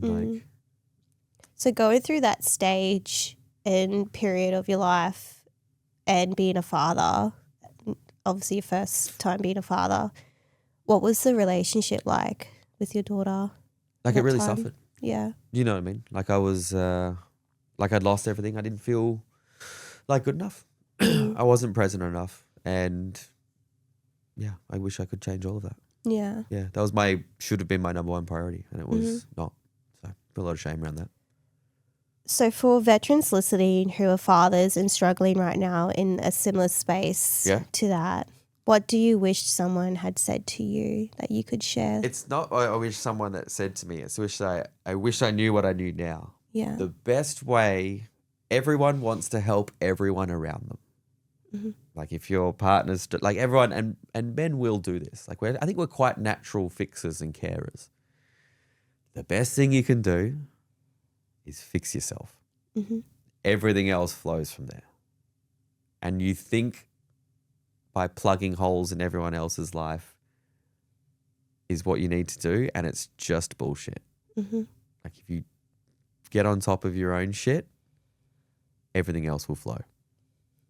And you can be... Most people don't want anything. They just want your time. Yeah. And they just want your attention when it's there. Just fix that. Mm. I do agree with that. Like I've seen it in my friends. I've seen it in myself. Obviously now knowing a little bit more of yourself, I can definitely see the change from then till now, even though I obviously wasn't there to watch it. But yeah, I think you are right. Just fixing those little things to begin with and just identifying that and accepting it, but then also moving forward to be better. Yeah. Yeah. It's got to be done. Yes. Well, otherwise, like, what are you doing? Yeah. You know what I mean? It's like, I use the term spinning plates, or you've got lots of tabs open. It's like if you're just a fucking meat suit walking around, just doing bits and pieces everywhere, and you might care about that, but no one else does. Yeah. So therefore, you're irrelevant. I and think you're contributing nothing. We're our biggest critic, really. Sometimes, like, I was really terrible with it. Like, I would always think what other people thought of me, but it wasn't necessarily always true. But because of that, I would always believe in my own sort of thoughts of like, oh no, they think of this of me because I guess my experience, and I could never be accepted or fitted anywhere. So I think we're our own biggest critic when it comes to that. Totally. When did comedy stop being something that helped you survive and start being something that gave you life meaning? I don't know. It's like my comedy journey's been like honestly the most wonderful thing that's ever happened to me. Like it brings me a lot of joy. I mean, just think about it now. It brings me a lot of joy, little goosebumps and stuff. Like man, I did a show last night. Fucking everyone was so happy. Like, and you got 2 tonight? 2 tonight. Like I just love it. Yeah. And the fact that I built this out of nothing. Yeah. No one asked for it. No one asked for it. Because you were homeless and living in a car? And I tell you what, I started doing stand-up 10 years ago, and I knew like pretty early on that it was something pretty special for me. I was like, this is cool. I was like, I have a work ethic that is pretty unmatched. Mm. I saw the path and I was like, if I can apply myself at this, I think maybe I can do something with it. So I don't know how to do this just yet, but I know that this just requires a lot of time and effort. Mm. I've got plenty of that, right? So I just, once again, I thought it was like, I know this is probably a Band-Aid for how crap I'm feeling, but it's a positive Band-Aid. Like this is better than drugs, alcohol, and gambling, which some people use. I'm like, if we can just apply humor and working towards something, this is at least a positive step. I started doing it and I just really liked it. I quit my job like pretty soon after starting it. I was like, I need to dedicate my evenings to this. Currently working evenings. So I'm going to flip that around. I'm going to get a job in a cafe. And, you know, before you know it, I was like setting alarms to get up early so I could write stand-up before I went to work in a cafe in the morning. I was trying to get some sleep because I needed to get that writing in. Like, Yeah. It was great. It gave me like... Purpose again? Yeah. It gave me something I was proud of, to be honest. Like, anyone who's never done it doesn't understand how hard it is. It's so hard. Like, it doesn't make any sense. Like, it's intimidating. It's so difficult to come up with a new idea that people haven't done before. You need to deliver that in front of people who are looking at you expecting it to be good. Like, it's not a TED Talk. It's not a keynote. It's got to be entertaining. Like you go into the arena every night and sometimes it beats you up. Like it's fucking tough. Yeah. And to add that into everything is, the only way to make it work is you need to like get on the road and travel around and like sell it. Like you've seen what I do. I'm in 5 cities in a week sometimes. Like it's hard. It's like, where are you now? I look at my Google Calendar and I'm just like somewhat confused, right? And it's the proudest thing I've ever done. Yeah. It started becoming important, I think, probably for COVID for me. I got stuck in Melbourne and I was like, I lost my job as a stand-up. I was finally doing it. And then it got taken away. I was like, are you fucking kidding me? I was like, for everything that had happened in my life, I was like, no. I was like, come on, man. So how long before that period were you doing it? Before 5 years. COVID? 5 years? Yeah. 4 years, 4.5 years. It's, and I was like, had like a few weeks of like getting stuck in a pretty victim mindset there. Like, here we go again. Fucking this thing's been taken away from me. Like, Yeah. and I was just like, nah. Like something happened one day and I was like, literally I downloaded TikTok to have a scroll. There's nothing else to do. Like I was in Melbourne. I was fucking locked up. Yeah. And like all these people are making this content about nothing. Like I was like, this can't be that hard. I was like 30 something. I was late 30s at this stage, you know. I was like, I don't know anything about computers. I don't know anything about shooting content. I remember sitting in my apartment one time and I was like, just Googled like how to make TikTok content. And that led me to a YouTube video. I watched that and then I was in a rabbit hole and I watched fucking 15 more. And I was like, all right, okay. All right, maybe this is something. And then I just went, well, fuck it. There's nothing. I'm not doing anything. Like, let's go. And I just started doing it and then just took off one day and it just blew up. Like the first time it went viral. It was the first video I made. Maybe I think it's video 46 from memory or 42, which represents months of making content, which no one was watching. What was the video about? Fuck, I can't remember something. It was me talking about this guy I used to serve with that had Tourette's. And like I went to bed that night, woke up in the morning and 980,000 people had watched this video on TikTok. And I was like, fuck. I was like literally refreshing my notifications and it would just go back to being 99 plus. Yeah. And I was like, what's going on here? I was like going through the comments and I was like, is this positive? Because there's like 2 types of viral. There's like, hey, everyone likes this. And then there's like ray gun, Yeah. you know, breakdancing dance. I was like, is everyone hating this? Am I a laughing stock? And it was positive and I was like, holy shit. And then I had messages like of people being like, oh man, I served with you or I saw you on this course or we did sub 1 together or blah, blah, blah. And I was like, oh, okay. Like, yeah, cool, dude. I didn't realize you did stand up. I'm like, no one realized I did stand up. Like, and I was like, okay, I think this is a thing. You know, let's double down on this and I might have found my audience or found a audience. Like I thought one video was killing it and then, you know, I made 3 or 4 more and like no one watched those and then like slowly something kept happening. And it was in that time when I was like, I think this is it. I think this might be what I need to do. The breakthrough as well of knowing that it is the right thing for you to do. People resonated with it. Yeah. The first time in my life, people resonated with anything I did. Yeah. Because you do the army, no one cares. Even you're just there, right? Like your hierarchy don't care. Like no one cares. Chefing was very thankless. And then it was fine. Like comedy was good. It was nice in the moment, but I was doing small time gigs, unless I was opening for someone famous. Like, but even then they're like, get the famous person on. This is like the first time I did something and anyone cared. Yeah. In fact, like heaps of people cared. And I was like, oh shit. Like this is my thoughts. Like I created this out of thin air. I said to mate Jeremy at the time, I said, I'm going to keep doing this and I'm going to try and keep doing this thing. And then I just chipped at it. And then it just started hitting. And I was like, fuck, like how cool is this? And then people started messaging in and they were like, I love it.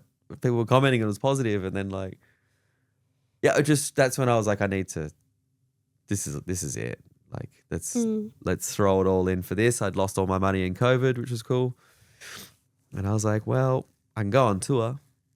I've already got the stand-up chops. I know how to do it. Now I just need to apply it to my new thing that I'm doing. I know how to write and everything. I was like, well, I can't afford to like do it in style, but I can afford to hire all the venues to do the marketing to something and it was the biggest gamble I'd ever done in my entire life. Like if it had failed, I would have just lost everything I owned on trying to be a full-time touring comedian. And I just slept in my car. I drove around Australia and I slept in my car and I went from place to place. And that was like the toughest thing I'd ever done. But I also like really liked it. It would have been like some sort of free, like you would have felt free because you're driving places to places. You didn't have too much to worry about, I suppose, besides obviously. Besides my entire sort of like reputation, finances and all that livelihood. stuff. But you know what? Like I look back on, that taught me everything I needed to know. I thank that guy.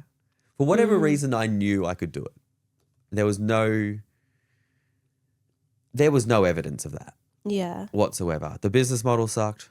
My parents were like, are you sure you know what you're doing? Like you've got other people in your life to think about. And I was like, I just believed I could do it. I don't know. For whatever reason, as an unconfident person that I've been my entire life, that one little decision, I was like, I know I can do this. And it was just this little fuel in me. And thank God for that guy, man. Like, he's changed my life. Like, I'm so proud of him for doing that. So proud of that guy. It was like the dumbest thing ever. You know what I mean? And he changed my life now. Yeah. You know what I mean? It's so cool, man. You're getting a bit emotional. Yeah, it was hard. Yeah. Yeah, it took a lot then. Like, it took a lot of, like, self-doubt was big. And I had to be like, no. But then when other people's doubt came in, like when other people in my life were like, so would you ever go back to like working in a kitchen? And I'm like, these motherfuckers don't believe in me.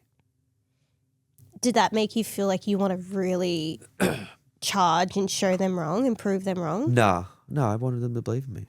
Yeah. I'm not spiteful about like who I am.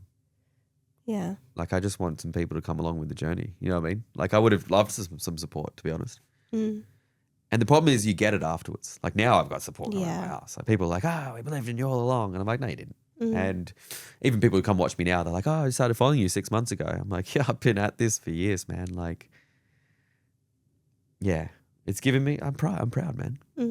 I can tell you're proud because of the smile and the energy that you're like when you talk about it, it's beautiful to see. Yeah. It nearly got me. Nearly chewed me up and spat me out. Yeah. I don't know what I would have done if I failed that. Yeah. And I think that was the real fork in the road. Join the army again? Go back? Be a return? I think it would have been darker than that, to be honest. Yeah. Like it would have been a real blow if I went, well, I can't fucking succeed anything in my life. Yeah. And we got through it. That's great. And now I think it's dumb. You've seen it. It's dumb. But for whatever reason, people like it. And I got this little moment last night. Somebody said to me last night, there's not an RSL in the country doing what you did tonight. And I said, what do you mean? And they said, there's the fucking lieutenant colonel from the base here. There's this old guy. There's like old mate's here with his family. His kids brought him along to be like, used to be in, coming. There was like, we couldn't sell enough tickets to service the people in Toowoomba. They were like, everyone's here and no one asked them to be there. In fact, they paid to come. And I was like, oh yeah, that's pretty special actually. And they're like, congratulations. And I said, thanks. And they said, that's fucking amazing. And I said, I know. Like, I was just blown away. It was funny. My friend Katie and I were talking the other day. Shout out to Katie. K-Trog. Obviously, Veteran Games was over the weekend. Yeah. A huge shout out to Veteran Games. We were just talking about how much we just loved it. Like the community, we felt accepted. We felt like it was like where it was home. Yeah. It felt home. And I haven't felt that way, and same with her. We haven't felt that way in a very, very long time. To able to come back and reconnect and go to a place and having someone like Heston or have that organisation, bringing all these people in, it's just so magical. Something like there's that energy that you can't even explain to a civvy. And the same thing is with your shows. Like I've been to a couple with them now, and you see all these like different people coming in because we genuinely appreciate and we can relate and we love it. And yeah, I'll never not I'll never not get over that. Yeah, I don't even know how to explain it in a way, but it's just like, yeah, home, I suppose, like that home feeling of like, this is where we all belong. That's the big challenge for me moving forward is like we're getting to the point now where it's like we need to go bigger. Mm-hmm. And I don't want to. Mm-hmm. You know, I have staff now Yeah. going, we need to be more efficient with this, Jarryd. You can't be doing the 80-seat venue. Let's go and do 400-seat theatres. Like that's better business model. Yeah. And I go, yeah, but I want to see everyone afterwards. You know what I mean? Like there was a time, 2022, 23 maybe, I did the show to 2 people in Adelaide, right? 2 fucking people sat in the front of my show at the Adelaide Fringe. And before the show started, I went to the bar and I found them and I went, hey, we don't need to do this if you don't want to. And they went, no, we want to see it. I said, okay, but you better, when I come out from behind that curtain, you better go off. Like, I need this. And they were like, and we ended up having like the most unreal night. And the other day it was 200 in Adelaide in a couple of years. And we sold that out in advance, didn't advertise it. Okay. That was just me on Instagram stories, coming to Adelaide. So then the people who work for me now, who I employ to give me advice, of which I ignore, they're like, what if we did posters, advertising, got you on Sunrise, or you on the radio doing that, like all this sort of stuff? Like, it could be massive, you know, we could be selling 600 tickets. And I go, well, then I can't see everyone afterwards, you know? Like I'm worried to lose it. Like I'm worried, like, you know, like I do it for this sort of stuff now. Like it's good for me, but it fucking kills me because like I have to be on the road so much. Yeah. So sooner or later, I'm going to have to make that tough decision of being like, we're going to have to outgrow the thing that made it special. So I don't know what to do there. So that's a challenge for me moving forward. I think you'll figure it out. I feel like with your past experiences, like you've always figured it out. So I think with this traction that you're sort of feeling, I think it will come. I hope so. Yeah. Yeah. I think it will. And I would love to see it. Like I love to see from like 200 to 600. That would be amazing. Oh, I don't even know, man. I mean, I remember when I went from like a fucking 20-seater room to an 80. I was like, we got a backstage now. Yeah. Do you think that's a part of like imposter syndrome of like believing that you can do it, or is it something else? I don't know. I mean, the pressure just mounts with what I do on stage. It's like, it's just when you're on stage, you're the only person in the room facing a different direction. And everyone's going. And the more people that get in that room looking at you, I'm like, fuck, we better. Sometimes I wake up in the morning, I go, I don't know what to say tonight. Like, I can't remember my show. Like, what do you mean? Like, we're doing this? Like, it's scary. Like, it's very scary. And then when you go on stage, it kind of comes to you? Oh, just 2 Diet Cokes and a ciggy, yeah. And it's just like, let's do this, man. Like, it's intimidating. So, like, I go, just as I get comfortable, it's growing quicker than me. So just as I get comfortable with who I am in that space, it's like we need to do more. Like we get more pressure, more seats, more people. There's like more business pressure when you get to that level as well. Like you need to, like this year I've had to put people on to like help me organize stuff, for example, because I'm like, I can't do all these emails. Like there's too much going on. Or, you know, I used to look after the ticket side of stuff. And if someone was like, hey, I'd like to move my tickets from here to there, like I could be like, I can't do that anymore. Like it's too busy. So I have to like now hire people. And I'm like, I don't know how to interview people. Like I'm just silly. But now I've got these business pressures that going on. People want to sponsor me 24/7. I say no to like 50 sponsorships a week, right? Yeah, okay. They're like, hey, do you want these? And I'm like, no, I don't. Because I'm like, I don't have time for that shit. And I don't really want. You want the right people with sponsors too. You know what that it's aligns. like. You got to have like, you got to align. Like it's, you know, I've been very, very lucky there. And you want people that want to grow with you. And you want people that want you for what you do. I get this all the time because I work for the military now. They want me to go to places. So like when I hosted the ANVAM ball last year, for example. And they're like, hey, don't fucking stuff this up. And I'm like, do you want me or do you want what you want from me? Because you can't have both. Mm. And I do this with my content a lot. Event over the weekend, for example, I'm like, I'm going to release the reels that highlight what I do because that's what people like watching from me. And then other people's brands can like leverage off that. But some people want me to do promo. So they're like, that doesn't go anywhere because that's not what I do. People are following me for me and my hot take on the whole thing. Like we did this video the other day, like about me roasting the officers. I saw that. Yeah, it's like 200,000 views in 2 days, right? That's a huge reel. Yeah. And the biggest American military content creator, a guy called Mandatory Fun Day, messaged me today. He's like, I saw that video about you roasting the officers. That's so fun. I wish we did that in America. I was like, yeah, no worries. Hit me up for a collab. But that's what you want, brands that allow you to do that. Mm. Because trust me to look after my audience and then they'll jump on and become your audience. Mm-hmm. It's not the other way around.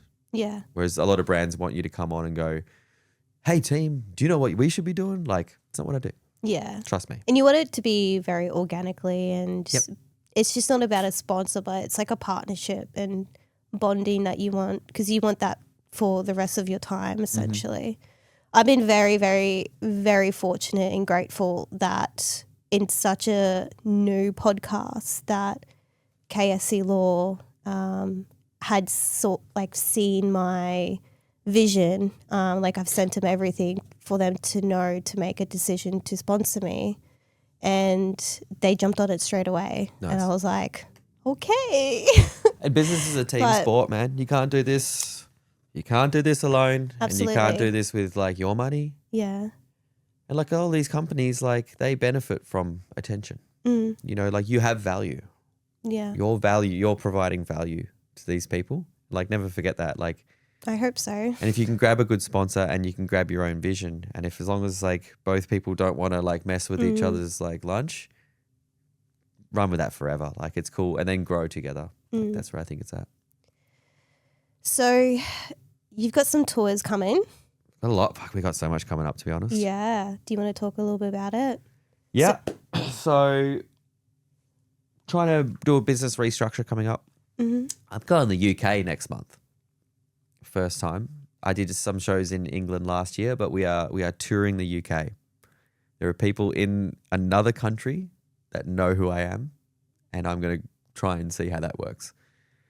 Did New Zealand last year. I was like, I don't think anyone's going to come fucking packing out shows in like another country. You can't tell you how cool that is. To like, that's so cool. I just got goosebumps like thinking about. I can actually see it. Like the fact that I that's cool. Decided to just like do it. Yeah. And then people from other countries know about it is like, I will never get over that. Next year's like a big wait. I'm releasing my own podcast. Mm-hmm. I'm leaning down into the funny route, and I've just identified that there's no like dedicated humor for what we do. Mm-hmm. When I started doing what I did on the internet and it started getting some traction, I took a look around and thought, who else is doing this? And there was no one. And that's why I've been so like, I just kind of shot through because there's no competition. And I was like, I want to try and do that into the next space with storytelling and highlight other people's stories. So if you've written a book, you're an ultra marathon athlete, you're a podcast host, or you're doing something cool in the space, like come on and just like drop the act and like let people like come in with like 5 or 6 funny stories and let's break them down and be like, oh cool, like how does that even work and all the rest of it. So that's like a huge thing. I've self-funded the whole thing myself. So we're just dropping sort of like $80,000 on that. Yeah, wow. For the end of this year and all into next year to just. Is that sort of where you see your career going from stand up to podcast or live events shows? I want to own some more sort of like digital sort of like IP, and I think there's just no one else doing it. So I just think that's going to blow the whole thing up. Get some really good stories involved in. I love this stuff. Like sitting in this space right now, I'm like, this is so cool. It is. I love it too. It fires me up. I get excited. It makes me creative. Yeah. And I'd like to shine the light back on other people. Yeah, To be cool. honest. Yeah. Well, we'll put in the description anyway with your tour dates because they're obviously throughout the year, so people can go in and press on the link. You're also doing a Kokoda challenge. 5th of October. I'm such an idiot. 5th of October to the 15th of October. It's coming I'm up. raising money for veteran artists because, look, I never had any help doing any of this. If I can just help the next generation of people that want to paint, do poetry, write books or stand up or act, like that'd make me feel pretty good. Yeah. And I said, if I'm going to raise 50 grand, I'm going to do Kokoda in World War II clothing. And we're at $43,000. And I'm like, oh shit. Yeah. It's going to happen. Are And I'm you like, those shorts are documenting? shorts. Is there a camera crew? Got a videographer coming with me. So we're doing 11 days on the trek, 11 days of content. Yeah, so cool. So when it finally comes out in November, Yeah. on the lead up of the 11 days leading up to Remembrance Day is when we're releasing it. That's awesome. You're going to just see me hauling ass, and I'm going to try and I don't know what to expect, but I think that's kind of the point. The unknown is definitely the best feeling. It's scary, but when you're in the moment, it's like, yeah. Just me in short shorts and a slouch hat where getting pissed on with rain. Are just you being actually like, going to wear the boots or? I didn't Probably do any not. research into this. I need to find like what the hell Yeah. even like can you even get it? Like I don't know. Like, Go we'll to see. one of the RSL's memorials. I'm sure that Just they'll nick have them it. off the wall, like actual ones from World War II. Sorry, I need these. I'll add all that in the description. People can go and donate and everything. Now, I do have a fan message Okay. to pass on. You could probably guess who it was. Someone who likes my comedy. You, yeah. Oh shit. Okay. Yeah. So they said, when are you going to start and take your fitness seriously? You have a rig like a half-filled sandbag. That's 100% Sam Ride. Nailed it. And he sent me this photo. Of us smoking ciggies at the vet games. Do you want to hold that and take? I don't. Half-filled sandbag's rough. Look, I'm 40 years of age next year. Yeah. I think I'm in all right shape. Yeah. But no, he's probably right. Yeah. So I thought it would have been a very nice, meaningful. I like Sam a lot. Yeah. And yeah, so There was other things he said which I won't disclose. yeah, he's a wild man. Yeah. So actually, I'm doing this new thing go. at the end of the episode. So it's called The Handover. Sure. It's a book. So when you're at post or picket and you're doing like a quick handover to the person that you're changing over, instead of like obviously talk about situation or whatever has happened, it's a question. Okay. Because you're the first person, so the question will come from me, asking you the question. Uh-huh. And then once we're finished, we'll get a photo and then I'll get you to write a random whatever question for me to ask the next person. Yep. They won't know it's from you until the day of. Uh-huh. And I can ask that question and it goes on from there. So my question to you, Jarryd, what do you wish someone had told you on your hardest day that nobody did? That it'll all work out. And that if trust your gut, work hard for the things you want in life. Don't take no for an answer. On the 10 years of doing this stand-up comedy, I've been told no fucking hundreds of times. And like there's this saying, like when one door closes, another one opens. And I have a different saying to that. Like if a door closes and you really want it, you can just kick it off the fucking hinges. Like just get what you want and just work for it. And I would just wish someone would tell me, be like, do you know what? One day it's going to be all right for you, and you're going to be more than fine. Yeah. Awesome. Jarryd, thank you so much for your time today. Thank you. I really appreciated the conversation and things that we shared, even on and off air. And I just want to pass on the message on literally probably behalf of everyone that we love you. We are rooting for you and we wish you so much success and just keep being you, man. Thanks, mate. Appreciate it. Cheers.